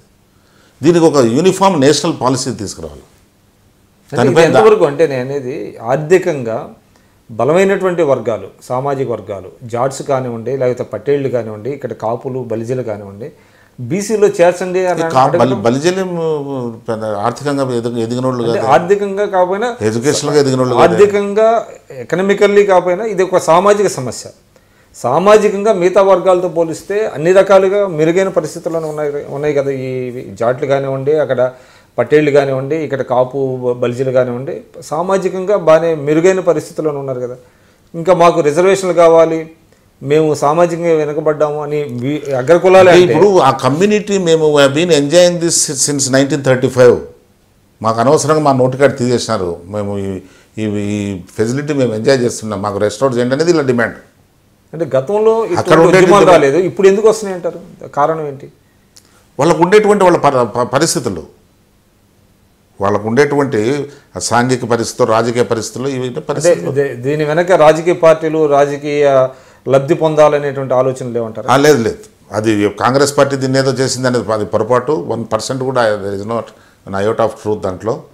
అది ముద్రగడ పద్మనాభం గారు ఈ ఈ ఉండే వ్యతిరేకత చూసి దాన్ని కొద్దిగా కల్మినేట్ చేసేటువంటి ప్రయత్నం జరిగింది వాస్తవం. ఈ సమస్య ఒక లాజికల్ ఎండ్కి వస్తుందని మీరు అనుకుంటున్నారా? రావాలా, that depends upon the government how they will solve it. వాళ్ళు ఇంత మేజర్ కమ్యూనిటీని వ్యతిరేకంగా ఈ 5 సంవత్సరాలు సాల్వ్ అవుతుందనేది మీకు నమ్మకం ఉందా? నేను ఇంతకుముందు చంద్రబాబు నాయుడు గారి నుంచి అయితే గెస్ చేసి చెప్పగలుగుతాను, ఇప్పుడు చెప్పలేను. Is entirely different person. అంటే ఈ గత 5-6 ఏళ్ళు అంటారా, లేకపోతే ఇప్పుడు జరిగిన ఈ 2-3 సంవత్సరాలు ఆయన అడ్మినిస్ట్రేషన్ చూసిన తర్వాత is not that Babu as he was used to be. కారణం ఏంటంటారు? అదే కారణం ఆయన అడగాలి, ఆయన ఎట్లా చెప్పగలుగుతా. అంటే మీరు ఇప్పుడు గతంలో మీరు చాలా కాలం ఉన్నారు కదా, ఎందుకు అంటే మీరు అంటున్నారు, బట్ ఇప్పుడు ఒక చిన్న మంత్రి పైన చిన్న ఆరోపణ వస్తే వాళ్ళని పిలిచి మందలిచ్చేవాడు, లేదా మా అటోళ్ళకి చెప్పాడు, మీరు కొద్దిగా చెప్పండి ఇది బాగాలేదు పెంట చేస్తున్నాడు అట్లా. ఇప్పుడు తనపైనే ఇంత ఆరోపణలు వస్తుంటే తుడుచుకొని పోతుంటే నేను ఎప్పుడూ చూడలే చంద్రబాబు నాయుడు గారిని ఆ పద్ధతిలో. అంటే దానికి నిర్దిష్టమైనటువంటి కారణం మీరు కారణాలు నేను ఏ విధంగా అసలు ఇప్పుడు when one wants to become corrupt what is the reason I can అడ్యూస్. ఇప్పుడు ఇండియన్ పాలిటిక్స్లో వారసత్వ రాజకీయాలు అనేది అనివార్యం అయిపోయింది. మీ కాంగ్రెస్ పార్టీలోనే రాహుల్ గాంధీ వచ్చారు, ప్రియాంక అందరూ ఆమెను రావాలంటున్నారు. మరి లోకేష్ ఎందుకు టార్గెట్ చేస్తున్నారు? లోకేష్ రావడం లోకేష్ని టార్గెట్ చేయటం లేదు, అక్కడ ఎక్స్ట్రా కాన్స్టిట్యూషన్ అథారిటీగా ఎందుకు పెడతావు? ఫైనాన్షియల్ కన్సర్న్స్ ఉంటాయి, అడ్మినిస్ట్రేటివ్ కన్సర్న్స్ చేయలేకపోయాడు. అంటే ప్రజల ఆస్పిరేషన్స్ లెవెల్కు పెట్టుకోవడంలో తప్పే ఉందంటారు. అంటే గోల్స్ సెట్ చేసుకోవడంలో ఆస్పిరేషన్స్ పెంచడం, లేకపోతే బెటర్ గోల్స్ని మనం పెట్టుకొని గోల్స్ పెట్టుకోవడం డిఫరెంట్, ప్రజల్లో ఆశలు రేకెత్తించడం డిఫరెంట్. ఇదనం కాపులను బీసీలో చేరుస్తా, ఇది గోల్ కాదు, ఇది వాళ్ళ ఆశను లేకెత్తించడం. It's not a goal. Growth rate 10% like it's a goal. అవును, ఇప్పుడు గ్రోత్ రేట్ అంటున్నారు మీరు. చంద్రబాబు నాయుడు గారి మీద ఇందాక నుంచి చాలా ఆరోపణలు చేస్తున్నారు, కరప్షన్ అన్నారు, ఇంకేదో అన్నారు, ఇది అన్నారు, ఇది అన్నారు. కానీ గత 2 సంవత్సరాలు చూస్తే నేషనల్ యావరేజ్ కంటే కూడా గ్రోత్ రేట్ మంది బాగా మెరుగైన పరిస్థితిలో ఉంది కదా. గ్రోత్ రేట్ రాత్రికి రాత్రి వస్తుందండి. Will it be possible? Let any economist of the repute certify. ఒక సంవత్సరంలో గ్రోత్ రేట్ పెరిగే అవకాశాలు ఉన్నాయా? ఒకటి. రెండవది ఇండస్ట్రీ బాగాలేదు, అగ్రికల్చర్ బాగాలేదు, వాళ్ళ కాంట్రిబ్యూషన్ లేదు, ఎట్లా పెరుగుతుందండి గ్రోత్ రేటు? రెండవది. మూడవది 7.5 గ్రోత్ రేట్ వస్తే గవర్నమెంట్ ఆఫ్ ఇండియాలో వాళ్ళ రెవెన్యూస్ 30% ఉన్నాయి. ఏది ఇన్కమ్ ట్యాక్స్ తీసేస్తే అదర్ ఇన్కమ్స్ ఉన్నాయి. 30% of the GDP is the revenue. మనకి ఇక్కడ అంటే అపార్ట్ ఫ్రమ్ ట్యాక్సేషన్ అంటారు మీరు, other than income tax, government of India revenues are 30% of the GDP. Okay, ఇక్కడ ఎంత వచ్చిందండి? ఇక 42% రావాలి రెవెన్యూస్. ఇది ఓన్లీ 12 to 14% ఉంది ఇక్కడ. అంటే మీరు అనేది either the growth rate should have been 5 to 6% or the revenue should have been 42%. అంటే అంటే అంటే గవర్నమెంట్ మీరు జగ్లరియా ఇది అనేది మీరు డౌట్ వస్తున్నది, డౌట్గా ఉంది. నిన్న వీళ్ళు చూపించిన ఫిగర్స్ సిఎస్ఓ స్టాటిస్టికల్ ఆర్గనైజేషన్ ఒప్పుకోలేదు, కాగ్ ఒప్పుకోలేదు. చంద్రబాబు నాయుడు గారు క్లెయిమ్ చేసేటువంటి జిఎస్డిపి కానీ గ్రోత్ రేట్ వాళ్ళు ఒప్పుకోవటం లేదు. అంటే వాళ్ళు కొంచెం దాని ఇన్ఫ్లేటెడ్ ఫిగర్స్ అని న్యాచురల్గా అదే అంటున్నారు కదా. అంటే మీరు ఈ ఇష్యూని మీరు కౌన్సిల్లో రేజ్ చేశారు ఎప్పుడన్నా? చేశాము. ఏ విధంగా నేను చెప్తున్నా కదా, అన్నీ తుడుచుకొని పోవటమే. ఎందుకు మీరు గవర్నమెంట్ ఆఫ్ ఇండియా మిమ్మల్ని సరిగా మీ రిక్వెస్ట్లు కన్సిడర్ చేయలేదు? మీరేమన్నా మన ఎకానమీ బాయింట్గా ఉందా, ఏమన్నా పిక్చర్ ఇచ్చారా అని కూడా అడిగాను రామకృష్ణుడు గారిని. సో ఏం లేదండి, వాళ్ళు just to avoid the pertinent questions. So మీరు సరే అపోజిషన్లో ఉన్నారు, మీరు కొన్ని నిర్దేశం. ఇప్పుడు చంద్రబాబు నాయుడు గారు కాలిక బలపం కట్టుకొని చాలా కంట్రీస్ తిరుగుతున్నారు. To the best interest of the state అని మీరు అనుకోవట్లేదా? మంచిదే, ఇన్వెస్ట్మెంట్స్ చేస్తే మంచిదే. దానికి మరి ఎందుకు వచ్చిన రిజల్ట్ ఏది? అంటే రిజల్ట్ ఓవర్ నైట్ మీరు ఎలా ఎక్స్పెక్ట్? అంటే ఇంతకుముందు జరిగిన హిస్టరీ, ఇంతకుముందు జరిగింది అంటే ఏదో ఒకటి చేయాలి కదా. ఇప్పుడు కాదండి, ఇప్పుడు you are you are going at the public expense. అదే ఉంది అది పబ్లిక్ ఎక్స్పెన్స్ ఎంత అండి? ఇప్పుడు ఒక 1,00,000 కోట్లు 2,00,000 కోట్లు పెట్టుబడులు వస్తే ఈ 20 కోట్లు 30 కోట్లు పెద్ద అది మీలాంటి ఒక అంటే ఈ దినానికి ఒక 10,000 కోట్లు పెట్టుబడి వచ్చింది 2 ఏళ్లలో. ఇది డెఫినెట్గా చెప్తున్నది. స్వరాజ్ మైదాన్ ఇస్తే చైనీస్ కొద్దిగా పెట్టుబడి తెచ్చారు. ఎన్ని పబ్లిక్ ప్రాపర్టీస్ అన్ని ఈ విధంగా స్క్వాండర్ చేస్తారు మీరు? సో ఇదంతా ఫ్యూటైల్ ఎక్సైజ్. నేను అదిగా చెప్పేది, నేను పోవటం తప్పులే, అడగటం తప్పులే, కానీ there is no love loss between the investors and government of Andhra Pradesh, state of Andhra Pradesh, Chandrababu Naidu. As long as they doesn't feel that is investment is safe and it brings some rate of return, they will never invest. Guntur, Krishna డిస్ట్రిక్ట్స్లో ఉండేటువంటి capital ఎక్కడుందండి? వాళ్ళు పెట్టమనండి. ఆంధ్రప్రదేశ్ 13 జిల్లాలు బ్రహ్మాండంగా పెరిగిపోతాయి. పెట్టమనండి investments. అంటే అక్కడ ఉండే ప్రజల్ని పెట్టమంటున్నారా? వాళ్ళ ఇన్వెస్టర్స్, వాళ్ళ దగ్గర ఎంటర్ప్రినర్స్ ఉన్నారు కదా అక్కడ 2 జిల్లాల్లో. అంటే అంత పెద్ద పరిశ్రమలు స్థాపించేంత ఎంటర్ప్రీనర్స్ ఉన్నారు. వేరే రాష్ట్రాల్లో పెడుతున్నారు కదా. సో వాళ్ళని ఇన్వైట్ చేసి, నేను అది కాదు ఎగ్జాంపుల్ చెప్పాను, అందరూ పెట్టాలా. Capital is migrating to other states, you arrest it first. మన రాష్ట్రం నుంచి క్యాపిటల్ బయటికి వెళ్తున్నది పెట్టుబడిదారులు. రెండవది సిక్ యూనిట్స్ 1,00,000 పైసలు ఉన్నాయట. ముందు వాటిని రివైవ్ చేయండి. Easy job. ఒక టాస్క్ ఫోర్స్ పెట్టి ఏ కారణంగా ఇది సిక్ అయింది, ఏ విధంగా చేయాలనేది రివైవ్ చేయండి. కానీ మీరు ఒకటి ఒప్పుకుంటారా? ఎందుకంటే మీకు 2004 నుంచి 2009 వరకు స్మూత్గానే వెళ్ళినాయి రాష్ట్రంలో పరిపాలన కానివ్వండి కొంత. కానీ 2009 నుంచి 2014 వరకు ఈ విభజన అంశం వల్ల రాష్ట్రం అన్ని రంగాల్లో దెబ్బతింది అనే దీన్ని వాదనని మీరు ఏకీభవించరా? ఎందుకంటే పరిపాలన దాదాపుగా it came to stand still కదా. అంటే రాజశేఖర రెడ్డి గారు చనిపోవటం, తర్వాత కేసీ గారు రావటం, తర్వాత కిరణ్ కుమార్ రెడ్డి గారు రావటం, ఇదంతా అంటే రాష్ట్రంలో పరిపాలన వివిధ రంగాల్లో చూసినప్పుడు ఇట్ ఆల్మోస్ట్ మీకు ఉద్యమాలు కానివ్వండి, ఇది కానివ్వండి, కేసులు కానివ్వండి, తర్వాత స్కామ్స్ కానివ్వండి, ఇవన్నీ జరిగినాయి కదా కాంగ్రెస్ రూలింగ్లోనే కదా. ఆ 5 ఏళ్ల పీరియడ్ని మనం ఓవర్కమ్ చేసి ఇప్పుడు రావాలని అంటే ఒక కండ్యూసివ్ అట్మాస్ఫియర్ క్రియేట్ చేయాలి.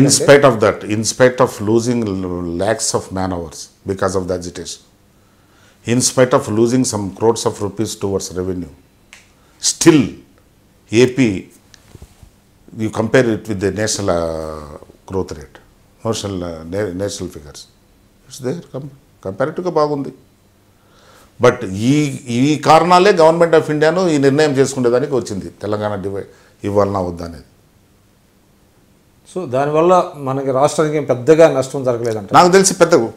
మీరు చంద్రబాబు నాయుడు ఇచ్చిన ఫిగర్సే నేను చెప్తున్నా, వాళ్ళు ఇచ్చిన ఫిగర్సే ఎకనామిక్ సర్వేలో కానీ బడ్జెట్లో కానీ ఇవన్నీ వాళ్ళు ఇచ్చినట్టువి కదా, దానిలోనే ఉన్నది. కాబట్టి అప్పుడు పెద్దగా నష్టం ఏం జరగలేదంటారు. నష్టం జరిగింది, నేను కాదంటంలే. ఉమ్మడి రాష్ట్రంలో కొన్ని లక్షల పని దినాలు పోయినాయి, ప్రొడక్షన్ హ్యాంపర్ అయింది ఇక్కడ. దానివల్ల రెవెన్యూస్ గవర్నమెంట్ కొద్దిగా తగ్గినాయి. లేకుండా దాని ఇంపాక్ట్ ఉంది. ఇదే విధంగా పోతే ఇంకా చాలా ఘోరంగా తయారైపోతుందనే భయంతోనే ఈ నిర్ణయానికి రావాల్సి వచ్చింది గవర్నమెంట్ ఆఫ్ ఇండియా. సో అంటే ఇప్పుడు రాష్ట్రం గత 2 సంవత్సరాలుగా చూస్తే మీకు గ్రోత్ రేటు 1-2 సెక్టార్లు తప్ప బాగానే రీజనబుల్గానే జరుగుతుంది. కాబట్టి రాబోయే 3 సంవత్సరాల్లో కూడా ఇప్పుడు ఏదైతే ఈయన పెట్టుబడులకి చంద్రబాబు నాయుడు గారు వస్తున్నారో ఇవన్నీ రియలైజ్ అయితే రేపొద్దున తెలుగుదేశం పార్టీ చాలా ఫార్మిడబుల్ ఫోర్స్గా తయారవుతుంది. అప్పుడు మిగతా పార్టీల పరిస్థితి ఏంటంటారు? గవర్నమెంట్ ప్రజారాజ్యంగా పరిపాలన చేస్తే మిగతా రాజకీయ పార్టీలు తుడుచుకొని పోతాయి, న్యాచురల్ అది. అధికారంలో ఉండే పార్టీ ప్రజారాజ్యంగా పరిపాలన చేస్తే వేరే పార్టీలు ఇబ్బంది పడతాయి, అది వాళ్ళ చేతిలోనే ఉంది. జాతీయ రాజకీయాల విషయానికి వచ్చినప్పుడు కాంగ్రెస్ పార్టీ అంటే ప్రధాన ప్రతిపక్ష హోదా కూడా లోక్సభలో దక్కని పరిస్థితుల్లో ఫ్యూచర్ ఎలా ఉండే అవకాశం ఉందంటారు? అంటే ఇప్పుడు ఈ కాంటెంపరీ పాలిటిక్స్లో ఎక్కడ కూడా the future of the political opposition party depends upon the failure of the party in power ముఖ్యంగా. రెండవది కరెక్ట్ ఇష్యూస్ను సెలెక్ట్ చేసుకొని ప్రజల్లోకి వెళ్ళి గవర్నమెంట్ ఫెయిల్యూర్స్ను ఎక్స్పోజ్ చేస్తూ ఆర్గనైజేషన్కి కొద్దిగా స్ట్రెంత్ అయితే పార్టీ రివైవ్ అయ్యేటువంటి అవకాశాలు ఉంటాయి. ఇప్పుడు నేషనల్ గవర్నమెంట్ ఉంది, it has failed on many fronts. గర్వంగా చెప్పుకోవడానికి లేదు. Maybe Modi maybe a good speaker, he will very articulated will communicate అని ఉంది. కానీ ఏంటి what is the practical constructive achievements వల్ల ఏమన్నా ఏం లేదు. అంటే 2 ఏళ్లలో అసలు అవినీతి అనేటువంటిది రాలేదు, ఒక స్కామ్ కూడా రాలేదు, అది అందరూ ఒప్పుకునేది. నేను ఒకటి అడుగుతా, అది దాన్ని ఢిల్లీలో ఇంత డబ్బు ఖర్చు పెట్టారు, ఎట్లా వచ్చింది డబ్బు? ఎప్పుడు ఢిల్లీ ఎలక్షన్స్లో బీజేపీ. బీహార్లో I was told more than 1,000 crores they have spent. How did they get it? నేను వాళ్ళకి అంటే స్కామ్ అనేది ఇప్పుడు దాకా మీరు కాదు, అది when it is sees the light of the day it will become scam. So అంటే బయటికి రాలేదు కానీ జరిగినాయి అంటారా? తప్పకుండా. ఇప్పుడు indulging in corruption to amass the wealth is one thing. Indulging in corruption to run the party also is also corruption. One way of corruption. కానీ ఇక్కడ నిర్దిష్టంగా ఇది పలానా దగ్గర వీళ్ళకి ఏదో లబ్ధి చేకూర్చి వీళ్ళు పార్టీ ఫండ్ తీసుకున్నారు అటువంటిది ఎక్కడ రాలేదు. అంటే మీరు చెప్పినట్టుగా కొన్ని ప్రామిసెస్ ఏదో they may not be redeemed. కానీ ఈ నేను ఒకటి అడుగుతున్నా, నేను నిన్న అస్సాంలో ఎలక్షన్స్లో ఉన్నా, ప్రతి కంటెస్టింగ్ క్యాండిడేట్కు 2.5 నుంచి 4 కోట్లు ఇచ్చారు. It is a truth. ఎట్లొచ్చింది డబ్బు? ఎవడో ఒకటి ఇండస్ట్రియలిస్ట్కి ఏదో ఫేవర్స్ చేసి వాడి దగ్గర డబ్బు తీసుకుంటే కానీ. అంటే అది రాజకీయాల్లో అంత వేగ్గా మీరు ఆరోపణ ఎలా చేస్తారు? ఆరోపణ కాదు, అంటే డబ్బులు ఖర్చు పెడుతున్నారు అనేది మీరు చెప్తున్నారు. కానీ ఎక్కడా కూడా ఇప్పుడు దాకా ఈ 2 సంవత్సరాల్లో ఎన్డీఏ ప్రభుత్వం మోడీ గారి నేతృత్వంలో ఇదిగో ఈ కరప్షన్ పాల్పడింది అనేది ఎక్కడ ఉంది? ఎక్కడ లేదు. నేను అందుకే చెప్తున్నా, కొంత పీరియడ్ అది ఒక మారటోరియం ఉంటుంది అధికారాలలో, తర్వాత స్లోగా అన్నీ బయటకు వచ్చేస్తాయి. ఇది ఎనీ మ్యాన్ ఆఫ్ ప్రూడెన్స్. అంటే దానికోసం మీరు వెయిట్ చేస్తారా? అంటే కాంగ్రెస్ చేయాలంటే రికార్డ్స్ యాక్సెసిబిలిటీ ఇవన్నీ కొన్ని ఉన్నాయి కదా, ప్లయబుల్ మీడియా ఉంది వాళ్ళ కొందరికి. ఇప్పుడు ఇంత జరుగుతుంటే చంద్రబాబు నాయుడు వాయిస్తో 50 లక్షలు పంపించి తను దాంట్లో వాయిస్లో ఆడియోలో వీడియోలో రెండిట్లో ఇరుక్కున్నాడు. అతని పైన కేసు పెట్టి అతనికి సానుభూతి వస్తుందని రాసినటువంటి ఒక ఎడిటర్ ఉన్నాడు ఆంధ్రప్రదేశ్లో.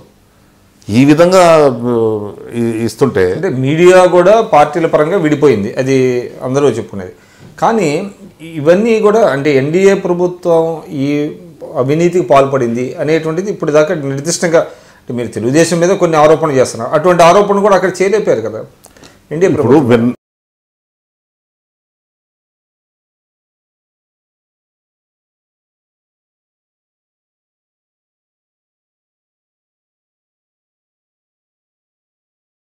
ఎట్లా ఖర్చు పెట్టారు అస్సాంలో? ఎక్కడి నుంచి వచ్చింది డబ్బు? Are they holding any Aladdin's lamp in their hand? ఏదైనా కరెన్సీ పుడుతున్నదా? లేదే. ఏ ఆదానో ఇంకొకడో ఎవడికో ఫేవర్స్ వేసి చేసిందే. ఇప్పటికే వాళ్ళకు వేవర్స్ సబ్సిడీస్ ఇవన్నీ చాలా పేర్లు వస్తున్నాయి. Due course it will see the light of the day, బయటకు వచ్చి తీరుతాయి. అంటే ఇప్పుడు మీరు అనేది ఏంటంటే మోడీ ప్రభుత్వం కరప్షన్లో ఉంది, ప్రజల అంటే వాళ్ళ కాన్ఫిడెన్స్ని లూజ్ అవుతుంది అనేటువంటిది మీరు చెప్తున్నారా? నేను ఆ మాట అంటంలే, వాళ్ళు క్లెయిమ్ చేస్తున్నారు మేము చాలా ఆల్ట్రయిస్టిక్ హానెస్ట్ అట్లా అని. ఇవన్నీ ఎట్లొచ్చినాయని అడుగుతున్నా. ఎట్లొచ్చింది ఈ డబ్బు? ఎక్కడి నుంచి వచ్చింది? మోడీ పాకెట్లోంచి ఇచ్చాడా, లేదంటే వెంకయ్యనాయుడు గారి పాకెట్లోంచి ఇచ్చాడా, లేదంటే ఫైనాన్స్ మినిస్టర్ పాకెట్లోంచి? ఎక్కడి నుంచి వచ్చారు? లేదా పార్టీ ఫండ్ అంత ఉందా, దాంట్లో తీసి ఖర్చు పెట్టారా?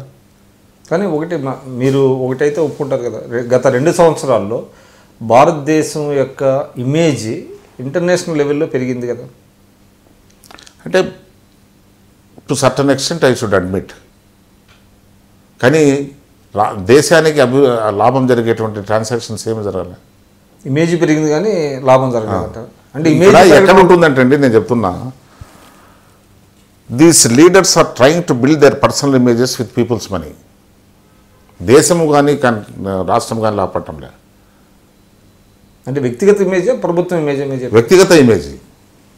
మోడీ గారు వ్యక్తిగత ఇమేజ్ 100%. మోడీని గురించి మాట్లాడడానికి ధైర్యం లేకపోవచ్చు, కానీ ఏమైంది? ఎవరికి ధైర్యం లేదు? ప్రజలకు. మొన్ననే వచ్చినాడు కాబట్టి అతనికి ఎందుకు మాట్లాడాలనే ఇదే వచ్చింది. కానీ in what way is different?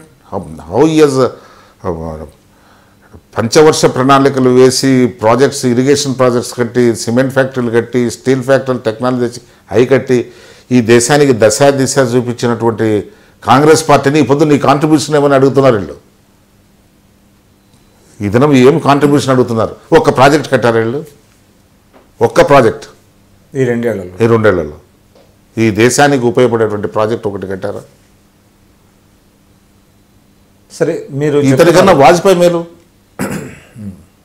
అతను డెవలప్మెంట్ సైడ్ చాలా చేశాడు. మరి ఆయన బీజేపీనే, బీజేపీ అన్నంత మాత్రాన ఇది చేయటంలే. Vajpayee has contributed for the development of the nation. Golden quadrilateral మహానుభావుడు, ఆయన కాంట్రిబ్యూషనే. స్పేస్లో డెవలప్మెంట్స్ అంతా ఆయన ఎంకరేజ్ చేసింది. ఇప్పుడు అనేక పథకాలు చెప్తున్నారు. బీజేపీ కూడా ఇటీవల కాలంలో ఎన్డీఏ ప్రభుత్వం సాధించినటువంటి అన్నీ చెప్పుకొచ్చారు. కానీ దీన్ని కాంగ్రెస్ పార్టీ కౌంటర్ చేయడానికి తగిన నాయకత్వం అంటే రాహుల్ గాంధీ గారిని మనం చూస్తున్నాం. అంటే సీరియస్నెస్ ఎంతవరకు ఉన్నది? ఇక్కడ అంత ఎఫెక్టివ్ నాయకత్వం ఉన్నట్టే మోడీ బయటకు వచ్చేది అక్కడ. అంటే మీరు అడ్మిట్ చేస్తున్నారు యా కాంగ్రెస్ పార్టీ ఫెయిల్యూర్. ఈ 10 సంవత్సరాల తర్వాత మా పార్టీలో ఒక విధమైన స్తబ్దత వచ్చింది, అనుమానం లేదు దాంట్లో. అంటే ఇప్పుడు రాహుల్ గాంధీకి ఇంట్రెస్ట్ లేదంటారా, లేకపోతే అంటే పార్టీ పగ్గాలు చేపట్టడానికి, పార్టీని రన్ చేయడానికి? నేను అతన్ని అంతరంగం తెలిసిన వాడిని కాదు, బట్ నాకున్న పరిచయంలో అతనికి ఒక కమిట్మెంట్ మాత్రం చూశాను. కానీ అది ప్రజల్లో అంత వెళ్ళటం లేదు కదా. అంటే ఆయన Reflect. Serious politician. అదే నాయకుడు ఈ షుడ్ నాట్ ఓన్లీ డూ, ఈ should appear to be doing అని అతను అనుకున్నంత మాత్రం సరిపోదు. అతను ప్రజల్లో కూడా వెళ్ళి అది ఇదే వాళ్ళకు తనకు ఉందని తెలియజెప్పేటువంటి నైపుణ్యం కూడా ఉండాలి. అక్కడ మేము ఫెయిల్ అయినాం. ఇప్పుడు సోనియా గాంధీ గారు చూస్తే ఆమె ఏజ్ వచ్చింది, తర్వాత కొన్ని అనారోగ్య సమస్యలు వస్తున్నాయి. పార్టీ చూస్తే రాహుల్ గాంధీ నాన్ సీరియస్గా ఉన్నాడు. సో ఇటువంటి నేపథ్యంలో కాంగ్రెస్ పార్టీ ఏమో ఎక్కువ గాంధీ నెహ్రూ కుటుంబం చుట్టూ తిరుగుతున్నది, వేరే లీడర్ని వాళ్ళు రానివ్వరు. ఇటువంటి పరిస్థితుల్లో కాంగ్రెస్ ఫ్యూచర్ ఏ విధంగా ఉండేది? అంటే ఇప్పుడు వేరే చాలా పజలింగ్గా కానీ ఐరనాకిల్గా ఉంటుంది, కానీ the politics in India has been revolving around Congress party, either in favour of Congress or against Congress. ఈ కాంగ్రెస్ పార్టీలో నెహ్రూ ఫ్యామిలీ లేకుండా ఊహించలేకపోతున్నారు. ఏం మల్టీ లీడర్షిప్ రావచ్చు కదా. అంటే అట్లా ఉండే అవకాశం కూడా ఉండే అవకాశం తప్పకుండా.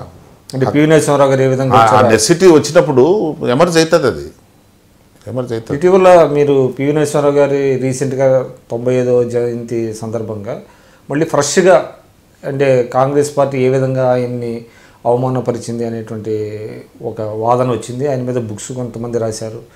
సో ఆ సందర్భంగా అంటే ఒక అంత లీడర్ని, అంత స్టేచర్ ఉన్న లీడర్ని, అంటే అంత బ్రింక్ ఆఫ్ కొలాప్స్ అయ్యే నేషన్ని సేవ్ చేసినటువంటి పర్సన్ పట్ల కాంగ్రెస్ పార్టీ ఆ విధంగా బిహేవ్ చేయటం అనే దాన్ని మీరు ఏ విధంగా చూస్తారు? అది కొద్దిగా ఏదో అంటే చరిత్ర చదివితే చెప్పేదే కానీ కాంటెంపరీ పొలిటికల్ హిస్టరీ మనకు పెద్దగా అక్కడ సంఘటనలు జరిగినట్టు తెలియదు.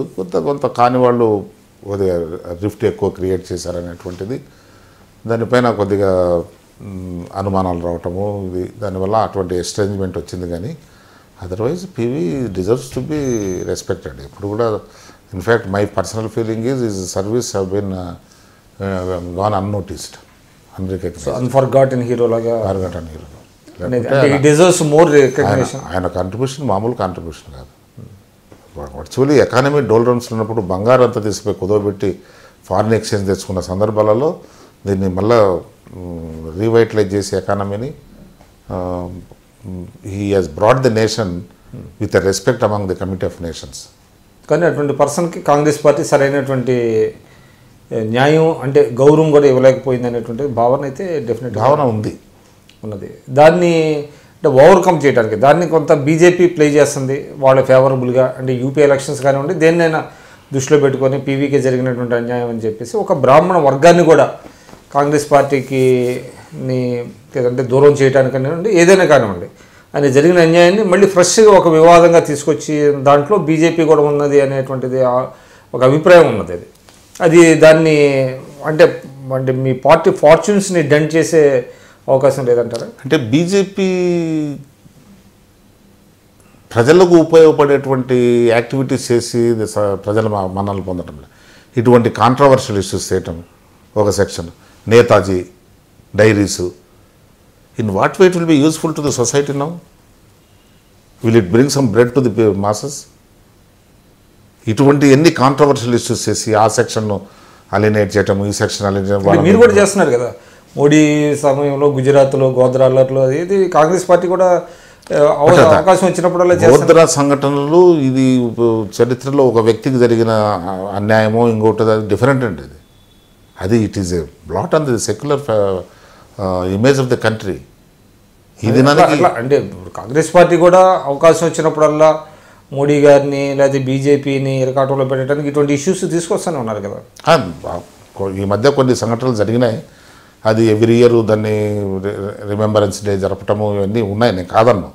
కానీ ఈ స్కేల్లోనా నేతాజీ ఫైల్స్ ఓపెన్ చేయటం ఏంటి? ఇట్ ఈజ్ ఆ పొద్దు ఫ్రీడమ్ మూమెంట్లో ఫ్రీడమ్ వచ్చేదానికి కొన్ని కండిషన్స్ ఏదైనా యాక్సెప్ట్ చేసి ఉండొచ్చు అప్పుడు ఉండేటువంటి లీడర్షిప్. అవన్నీ ఇప్పుడు కొన్ని సెక్షన్స్కి అప్పీలింగ్గా ఉంటాయని అన్నీ బయటకు తీసుకురావటం, ఇలాంటి పివి నరసింహరావుకు ఏదో ఇది జరిగిందనేటువంటిది దాన్ని అడ్వాంటేజ్ తీసుకున్నది. మీకు ఇచ్చినటువంటి మ్యాండేట్ ఏంటి? మీరు బ్లాక్ మనీ తెస్తామన్నారు, ఇంకోటి తెస్తామన్నారు, గ్రోత్ రేట్ పెంచుతామన్నారు, ఉద్యోగాలు క్రియేట్ చేస్తామన్నారు, ధరలు తగ్గిస్తామన్నారు. దాంట్లోకి మీకు మ్యాండేట్ ఇచ్చారు. ఇట్లాంటి దాంట్లోకి అంతా తీసుకొని మీ ఎనర్జీస్ అంతా వేస్ట్ చేసుకుని దేశాన్ని ఇంకా రెట్రాగ్రేడ్ స్టెప్స్ తీసుకొని చేస్తే కరెక్ట్ కాదు కదా అది.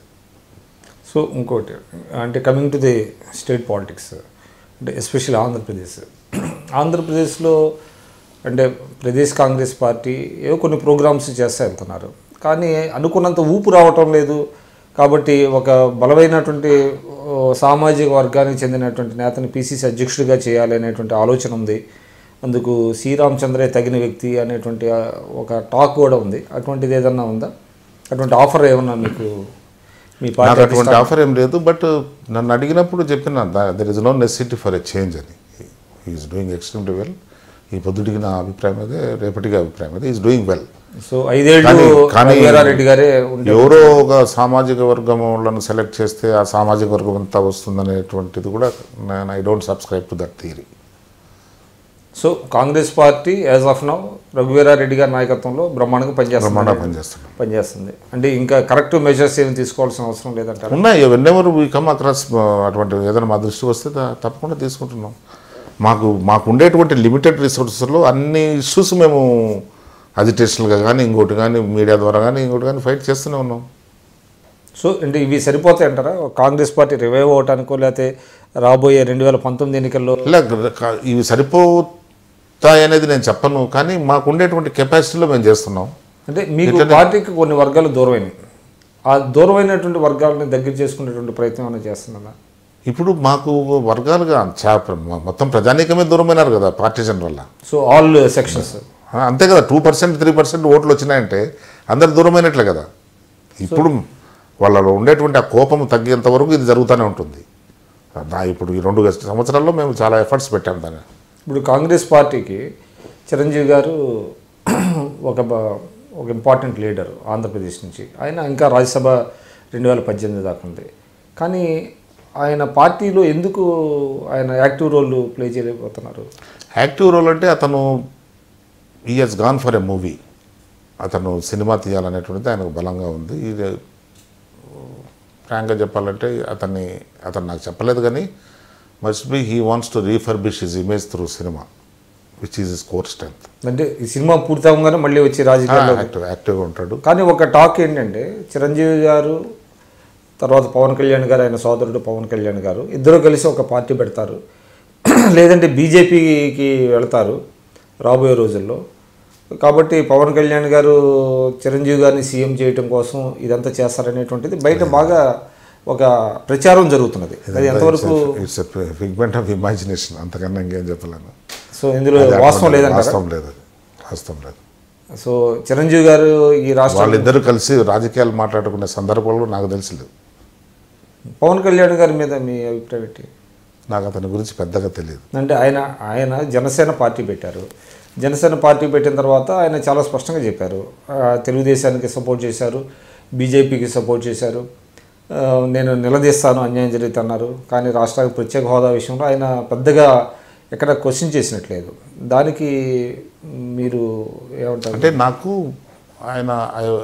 ఒక అభిప్రాయం ఉండే, అతను ఒక ఎక్స్ట్రీమ్ లెఫ్టిస్ట్ అని, వామపక్ష భావాలు ఎక్కువగా తీవ్రంగా ఉండేటువంటి వ్యక్తి అని. But I was surprised how can he come he supported a right reaction party like BJP. అంటే అప్పుడున్న పరిస్థితుల్లో రాష్ట్రాన్ని కాపాడుకోవడం అనేది ఏమైంది రాష్ట్రానికి? అంటే అప్పుడు అది బైఫర్కేషన్ అవ్వటం మీకు తెలుసు కదా, చాలా ఇబ్బందులు పడి. ఈ BJP is not responsible for bifurcation. BJP first pronounce చేసినదే కదా, ఒక ఓటు ఇవ్వండి 2 రాష్ట్రాలు ఇస్తాం మీకని. కానీ అంటే ఒక లెవెల్ ప్లేయింగ్ ఫీల్డ్ లేకుండా బైఫర్కేషన్ జరిగింది కదా. లెవెల్ ప్లేయింగ్ ఫీల్డ్ ఎక్కడ? నేను అదే అడుగుతున్నా, అది క్రిటికల్గా డిస్కషన్ కూడా రావాలి. ఎక్కడ జరిగింది? They have not taken our 1000 kilometers of coast line. అట్లా కాదు, మీకు కొన్ని విషయాల్లో 58% ఉన్నటువంటి ప్రజలకు 42% ఆర్థిక వనరులు ఇచ్చి 42% ఉన్న వాళ్ళకి 58% వనరులు ఇవ్వటం, ఇటువంటివన్నీ చాలా వరకు హైదరాబాద్లో ఉండే ఇన్స్టిట్యూషన్స్ కానివ్వండి, మిగతా చాలా వరకు ఆంధ్రప్రదేశ్ లూజ్ లేదండి. మొన్న first year of resource gap కూడా 2% మనకు గ్యాప్ ఉండేది. నేను పార్టీషన్ను టోటల్గా డిఫెండ్ చేసి మాట్లాడటంలే, కానీ పార్టీషన్ వల్ల రాష్ట్రానికి ఏదో అన్యాయం జరిగింది, మనకు గుడ్డలు కూడా లేకుండా తిరుగుతున్నాం అనేటువంటి మాటలు చెప్తున్నారు. అది కరెక్ట్ కాదు అంటున్నా. ఎందుకు ఈ బీదరిక భావనలు ప్రజల్లో చొప్పించే ప్రయత్నం చేస్తున్నారు? ఏం తక్కువైంది? హైదరాబాద్ సిటీకి దూరమైనామనేటువంటి భావన తప్ప, ఆ సెంటిమెంట్ని అడ్వాంటేజ్ తీసుకోవడం తప్ప, in no way we're inferior to Telangana. Resource గ్యాప్లో కానీ వాటిలో చెప్పండి. స్టీల్ ప్లాంట్ ఉంది, వాళ్ళకుందా? ఇన్ని పేపర్ మిల్స్ ఉన్నాయి, వాళ్ళకుందా? ఇది మన ఆయిల్ రిజర్వ్స్ ఉన్నాయి, వాళ్ళకుందా? దేంట్లో తక్కువ ఉన్నాం మనం? చేతగాంతనంతో తెచ్చుకునే డెవలప్ చేయలేక ఇవన్నీ మాటలు చెప్తుండటం తప్ప దీంట్లో వాస్తవాలు లేదు. అంటే కారణం ఏంటంటారు దీనికి? అంటే ఎందుకు అంటే కేంద్రం పట్ల గట్టిగా ప్రెషర్ చేయలేకపోయిన పరిస్థితి ఎందుకు వచ్చిందని? అది ఏం పర్సనల్ రీజన్స్, పొలిటికల్ రీజన్స్ ఉన్నాయో మనకు తెలియదు. అంతకుముందు ప్రతి చిన్న విషయానికి లొల్లి చేసేటువంటి చంద్రబాబు నాయుడు, అతన్ని వాళ్ళ నుంచి వెళ్ళిపోమని మేము చెప్పము, అది మంచిది కూడా కాదు, వాళ్ళతోనే ఉండాలని ప్రతిపక్షాలన్నీ కోరుకుంటాయి. కానీ ఆయన దాదాపు ఒక 24 సార్లు 25 సార్లు ఆయన వంతు ప్రయత్నం ఆయన చేస్తున్నారు. ఏంటి ప్రయత్నం? లెటర్ రాస్తే సరిపోతుందా? ఆయన కలుస్తున్నారు కదా చాలా మంది దగ్గర. నిన్న కూడా పీయూష్ గోయల్ గారు ఏమైంది? పీయూష్ గోయల్ ఇతను ఒకరికొకరు ఎక్స్చేంజ్ చేసుకుంటారు. ఇట్లా ఇంత మంచివాడు లేడు, ఇంత కేపబుల్ లేడు, అతను ఇట్లా ఇది కాదు. రాష్ట్రానికి ఫండ్స్ లేదా ప్రాజెక్ట్స్ వచ్చి ఏమాత్రం డెవలప్ చేసినాం, దానిపైన నీ పర్ఫార్మెన్స్ ఇదవుతుంది. కానీ నేను పోయినాను, కలిసినాను వస్తుంటే ఏం కలిసినాను లోపల ఏం మాట్లాడినా? మీరున్నారు 1999 2004 మధ్యలో దాదాపుగా చాలా వరకు ఎన్డీఏ ప్రభుత్వంతో వీలైనంత ఎక్కువగా అవుట్ ఆఫ్ ఇది వెళ్ళి కూడా ఆయన చాలా వరకు రాష్ట్రానికి మేలు చేసేటువంటి అనేక కార్యక్రమాలు తీసుకొచ్చారు కదా, దాన్ని మీరు ఎక్నాలెడ్జ్ చేయరా? అప్పుడు ఫండ్స్ పొజిషన్లో కూడా పెద్దగా లేదు, కానీ రైస్ ఎక్కువ తెచ్చాం. రైస్ తెచ్చి ఫుడ్ ఫర్ వర్క్ కింద గ్రామీణ మీకు అనేకమైనటువంటి ఇన్స్టిట్యూషన్స్ కూడా నేషనల్ అంటే ప్రెస్టీజియస్ ఇన్స్టిట్యూషన్స్ కూడా హైదరాబాద్లో పెట్టారు. సో ఆయన అంటే చంద్రబాబు నాయుడు గారి చిత్తశుద్ధి మనకి అక్కడ తెలుస్తూ ఉంది. ఇప్పుడు కూడా ఆయన రాష్ట్రానికి డెఫినెట్గా ఇది అభివృద్ధి జరగాలి, ఇక్కడ ఇన్స్టిట్యూషన్స్ రావాలి, దీన్ని బాగా చేసుకోవాలనేటువంటి చిత్తశుద్ధి మీకు అప్పుడు ఉందని ఇప్పుడు కూడా ఉందనుకుంటారా? ఎందుకు ఉండాల్సిన అవసరం ఉందంటారా? మరి ఎందుకు ఇవన్నీ జరుగుతున్నాయి? ఎందుకు ఇవన్నీ జరుగుతున్నాయి ఈ విధంగా? అంటే ఆయన without BJP it self is questioning is credibility. ఇది ఇక్కడ ఫండ్స్ డైవర్షన్ జరుగుతున్నది అనేది వాళ్ళ అభిప్రాయం. వాళ్ళకు గవర్నమెంట్ ఏజెన్సీస్ ఉన్నాయి, వాళ్ళ పార్టీ ఏజెన్సీస్ ఉన్నాయి. ఇప్పుడు ఒకటి బీజేపీ కూడా మీకు తెలుసు ఇక్కడ రాష్ట్రంలో వాళ్ళు కూడా ఎదగాలనుకుంటున్నారు. ఎదగాలంటే మీరు చెప్పినట్టుగా గవర్నమెంట్ ఫెయిల్యూర్స్ ఏదో కొంత చెప్పాలి. సో ఆ క్రమంలో కొద్దిమంది బీజేపీలో కొద్దిమంది నేతలు ఇటీవల వేరే పార్టీల నుంచి చేరిన వాళ్ళే చేస్తున్నారు తప్ప బీజేపీ మొత్తం యాజ్ ఏ యూనిట్గా చేయట్లేదు. మీరు హరిబాబు గారు కానివ్వండి, ఇదంతా అంటే ఇది కొంతమంది కావాలని, అంటే వ్యక్తుల గురించి నేను మాట్లాడలేను కానీ కాదండి, అక్కడ మెచ్యూర్డ్ లీడర్షిప్ లేదా? Modi is not a matured leader, or party president is not a matured leader. అంత తేలిగ్గా వీళ్ళు ఎవడంటే వాడు పోయి చెప్తే ఏం చేస్తారు వాళ్ళు? గవర్నమెంట్ ఏజెన్సీస్ ఇన్ఫర్మేషన్స్ ఉన్నాయి. 700 కోట్లు బ్యాక్వర్డ్ ఏరియాస్కు పంపిస్తే ఖర్చు పెట్టమని 7 జిల్లాలకు 8 కోట్లు ఖర్చు పెట్టి మేము ఖర్చు పెట్టామని ఫస్ట్ అవుట్సైట్లో చెప్తారు వీళ్ళు. పోలవరం ప్రాజెక్టు మేము చేస్తామని చట్టంలో పెడితే వాళ్ళకు అవకాశం ఇవ్వకుండా ఈయన ఎందుకు చేస్తున్నాడు? నేను చెప్పేది మనకు ప్రాబ్లమ్స్ ఉన్నాయి, మనం అటెండ్ కావాలా. కొన్ని ప్రాబ్లమ్స్ గవర్నమెంట్ ఆఫ్ ఇండియా చేసేటప్పుడు వదిలేద్దాం. కోర్ క్యాపిటల్ వాళ్ళు ఇస్తారు, వాళ్ళు కడతారు. నీ విమ్సికల్ మైండ్ ప్రకారం పోవాలంటే ఎట్లయితుంది? అది వీలు కాదు. అది కాలేదని నువ్వు వాళ్ళు ఏం చేయడం. బీజేపీ కూడా ఇక్కడ అధికారంలోకి రావాలని అనుకుంటున్నారు వాళ్ళు కూడా. అంటే ఇటీవల కాలంలో మీరు చూస్తే అమిత్ షా గారు వచ్చిన తర్వాత బీజేపీ స్వరూపమే మారిపోయింది. అంటే ఒకప్పుడు బీజేపీ అంటే ప్లేడ్ సెకండ్ ఫిడల్ టు తెలుగుదేశం ఇక్కడ ఆంధ్రప్రదేశ్లో. కానీ ఇప్పుడు they want to come in to the power. So ఆ ప్రాసెస్లో తెలుగుదేశం అన్ని ఫెయిల్యూర్గా చూపించడం కోసం కేంద్రం నిధులు ఇవ్వట్లేదని మనం అనుకోవచ్చా? కారణాలు మనకు తెలియదు. కారణాలు ఎందుకు ఇవ్వటం లేదో మనకు తెలియదు. అదే ప్రత్యేక హోదా కాదు. నువ్వు what are your efforts? You need not go with a begging bowl, you go with authority.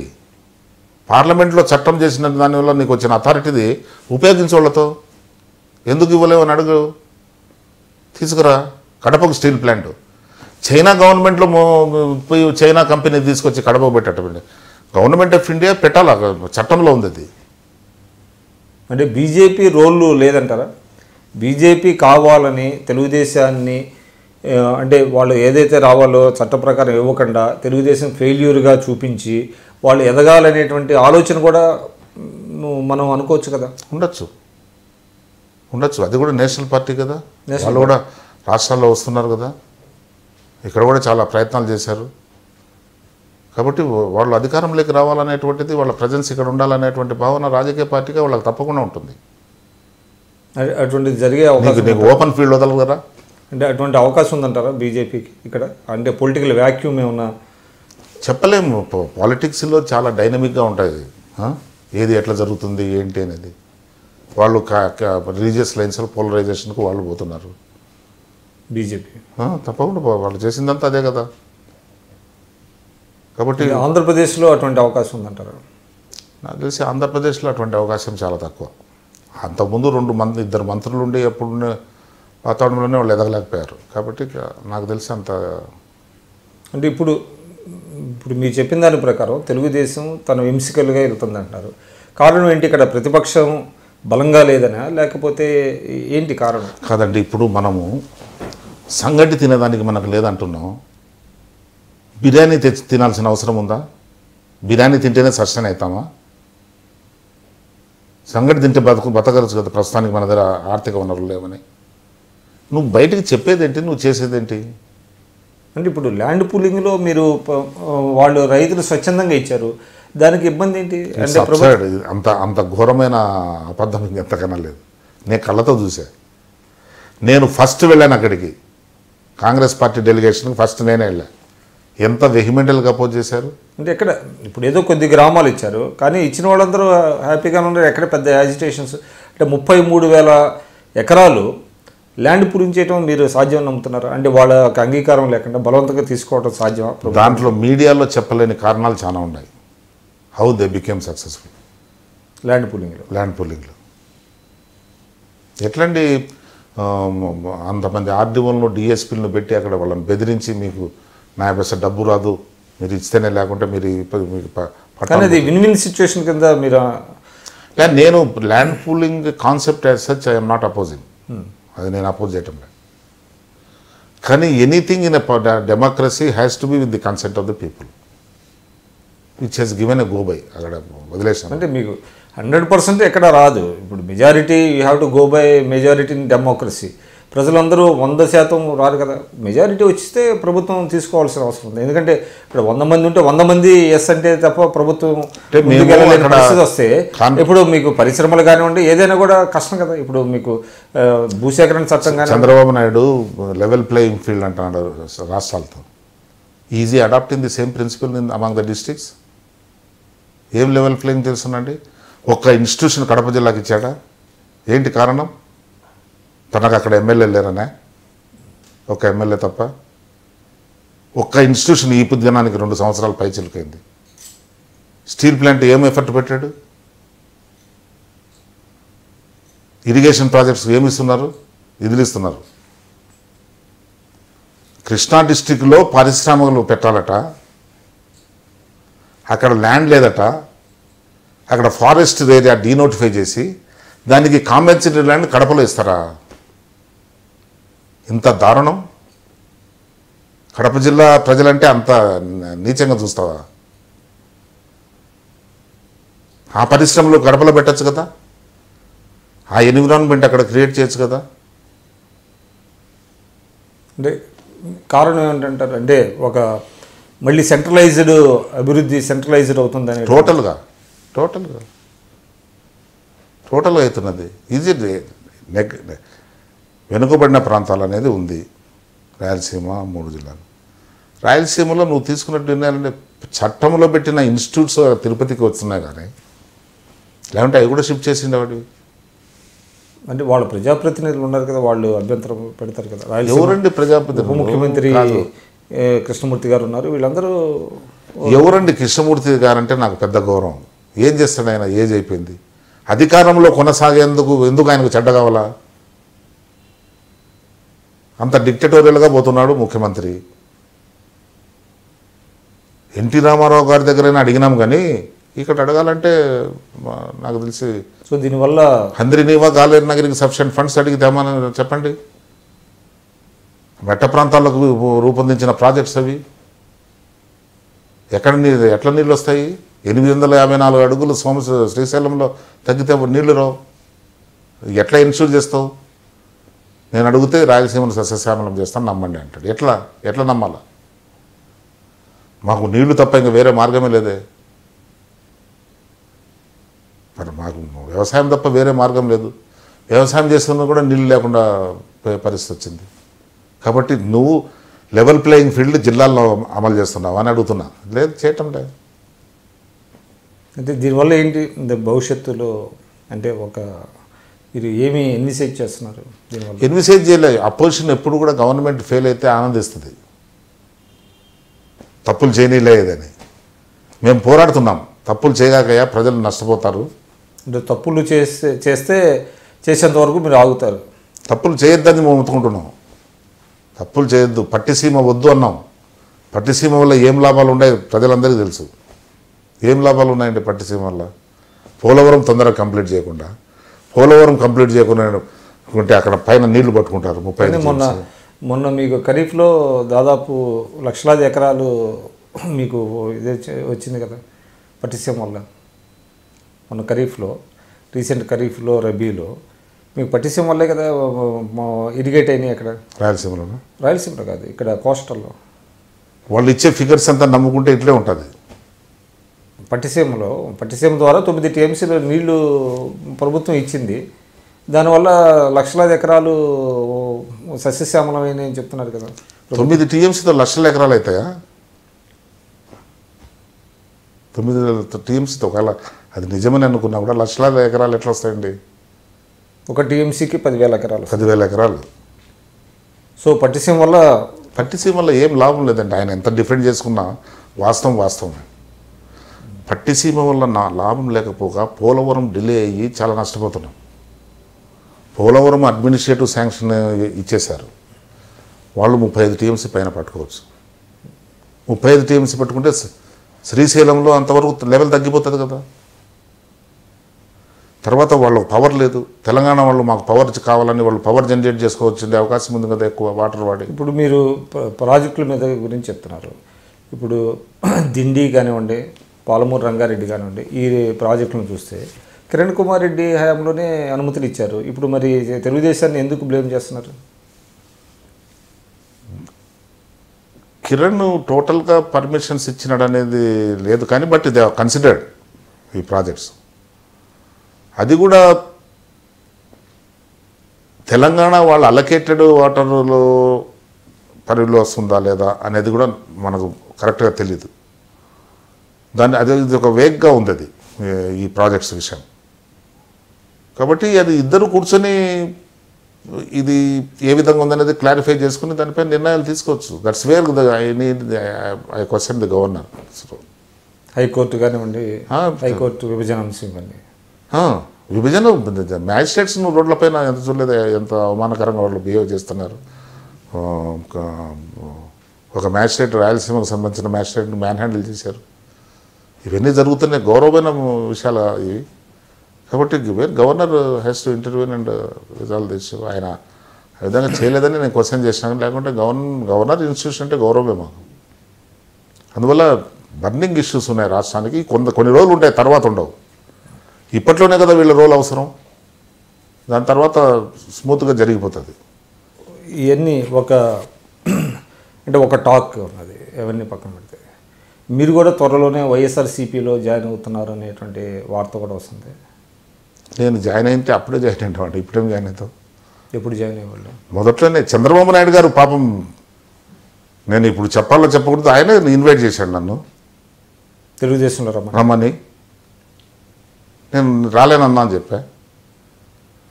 It was kind enough to invite me. పొలైట్గా నేను ఇది చేశాను ఎలక్షన్స్ ముందు. ఎందువల్ల మీరు జాయిన్? నాకు I don't want to cross that ethical barrier అని కూడా ఇదే మాట చెప్పాను. మీరు వైఎస్ఆర్సీపీలోకి వెళ్ళే ఆలోచన లేదు. సో కాంగ్రెస్లోనే కంటిన్యూ అవుతుంటాను. Congress doesn't survive, I will retire from politics. అంటే కాంగ్రెస్లో అధికారంలోకి సర్వైవ్ అంటే అధికారంలోకి రాకపోతే పర్వాలేదు. But Congress you want to be remain as Congress party. ఇప్పుడు ఎవడైనా కూడా ఒక గుర్తింపు కోసం వస్తాడండి. ఆ గుర్తింపు ఆ పొజిషన్లో ఉన్నా రూలింగ్లోనే ఏదో 4 రూపాయలు చేసుకోవాలా, అధికారం వాడుకోనంటే అది వేరు. అది మాకు లేదు, దేవుని దేవలో ఆ క్వాలిటీ. సో మీరు ఇప్పుడు కాంగ్రెస్ సిద్ధాంతంతో మీరు తెలుగుదేశం వాదిగా ప్రారంభించిన మీ రాజకీయ జీవితాన్ని. తెలుగుదేశం కాదండి, ఇప్పుడు social justice it's not the property of any party, exclusive property. ఎక్కడ ఉంటే అది ఎన్టీ రామారావు గారు పెట్టిన ఎడిఫైస్ డెస్ట్రాయ్ అయిపోయింది అక్కడ. అంటే మీరు చెప్పేది ఏంటంటే పార్టీలు సిద్ధాంతాలు కాకుండా వ్యక్తులతో సిద్ధాంతాలు మారిపోతున్నాయి, పార్టీల సిద్ధాంతాలు ఉండట్లేదని. రీజనల్ పార్టీస్లో అంతే కదా, రీజనల్ పార్టీలో లీడర్ ఏం చెప్తే అదే సిద్ధాంతం, వేరే సిద్ధాంతం ఎక్కడ వస్తుంది? సో మౌలికమైనటువంటి స్వరూప స్వభావాలు కొన్ని పార్టీలకు ఉంటాయి. లెఫ్టిస్ట్లకు ఉన్నాయి, బీజేపీకి ఉంది, దో వీ వోంట్ యాక్సెప్ట్. కాంగ్రెస్కి ఉంది. రీజనల్ పార్టీస్కి ఫిలాసఫీ ఏముందండి? కానీ ఒకటి తెలుగుదేశంలో మీరున్నప్పుడు కానివ్వండి, తర్వాత ఉన్నప్పుడు కానివ్వండి, చాలామంది సామాన్యులకి రాజకీయాల్లోకి వచ్చారు, టికెట్లు ఇచ్చారు, పదవులు ఇచ్చారు. డబ్బు సంస్కృతి ఎక్కడా లేదు. దానికి ఉదాహరణ కూడా మీరు ఏమీ ₹1 పెట్టకుండా మీరు రాజ్యసభకి వెళ్ళారు. సో కానీ తో చూస్తే కాంగ్రెస్ పార్టీలో భిన్నమైనటువంటి సంస్కృతి కనబడుతుంది కదా. అక్కడ మీరు రాజ్యసభకి చూడండి, అందరూ అంటే పెద్ద పెద్ద పారిశ్రామికవేత్తలు వాళ్ళని పంపించేటువంటి పరిస్థితి ఉంది. తెలుగుదేశం ఇప్పటికీ బేసిక్స్ ఎక్కడున్నా basics they are given a గోబై. ఎక్కడున్నాయి, ఎవరెవరికి ఇచ్చారు? నేను అదే చెప్తున్నా, Chandrababu Naidu is not Chandrababu Naidu as he was. అంటే ఇటీవల కాలంలో చాలా మార్పులు. సో ఇటువంటి పరిస్థితుల్లో he is going towards degeneration.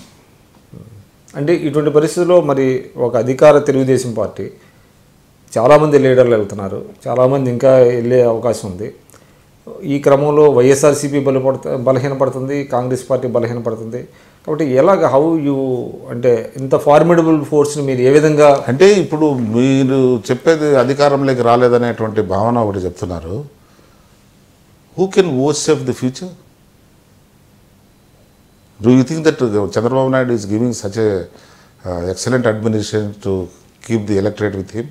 లేదే. 2019లో లేదే, చాలా గ్యాప్ ఉంది. ఏంటి ఆయన చేసిన సర్వేలు, ఆయన కోసం చెప్పే సర్వేలు? 2019లో తెలుగుదేశం అధికారంలోకి రాదు అనేటువంటిది చెప్పలేను. ఆయన వాళ్ళేదో అనుకునేందుకు కాంగ్రెస్ పడిపోయింది, దాన్ని మటాస్ చేశాము, వైకాపా లీడర్లంతా వచ్చేసారు, అది వీక్ అయిపోయింది కాబట్టి మనమే ఉంటాం 50 వరకు. It's all upset arguments. But అంటే గెలుపు ఓటములతో సంబంధం లేకుండా మీరైతే కాంగ్రెస్లో ఫైట్ చేస్తాం. సో దానికి మీరు ఏ పదవిలో ఉన్నా లేకపోయినా మీరు కాంగ్రెస్ డిటర్మిన్డ్. నాకు ఇప్పుడు ఉండేటువంటి పార్టీల్లో ఎగాలిటేరియనిజం అనేది అంత ఇంత కాంగ్రెస్లోనే కనిపిస్తుంది. అది సెక్యులరిజం కానీ సోషలిస్టిక్ టెండెన్సీస్ కానీ అన్నీ ఉంటాయి. కొన్ని అబిరేషన్స్, కొన్ని అవలక్షణాలు ఉంటాయి, నేను కాదను. బట్ ఓవరాల్గా Congress party is much better party అనేది మీ opinion, because you are in Congress party. అట్లని లేదు. అట్లని నేను ముందు నుంచి basically I was a Congress man for your information. I got elected to Kadapa municipality when I was in Congress. Okay.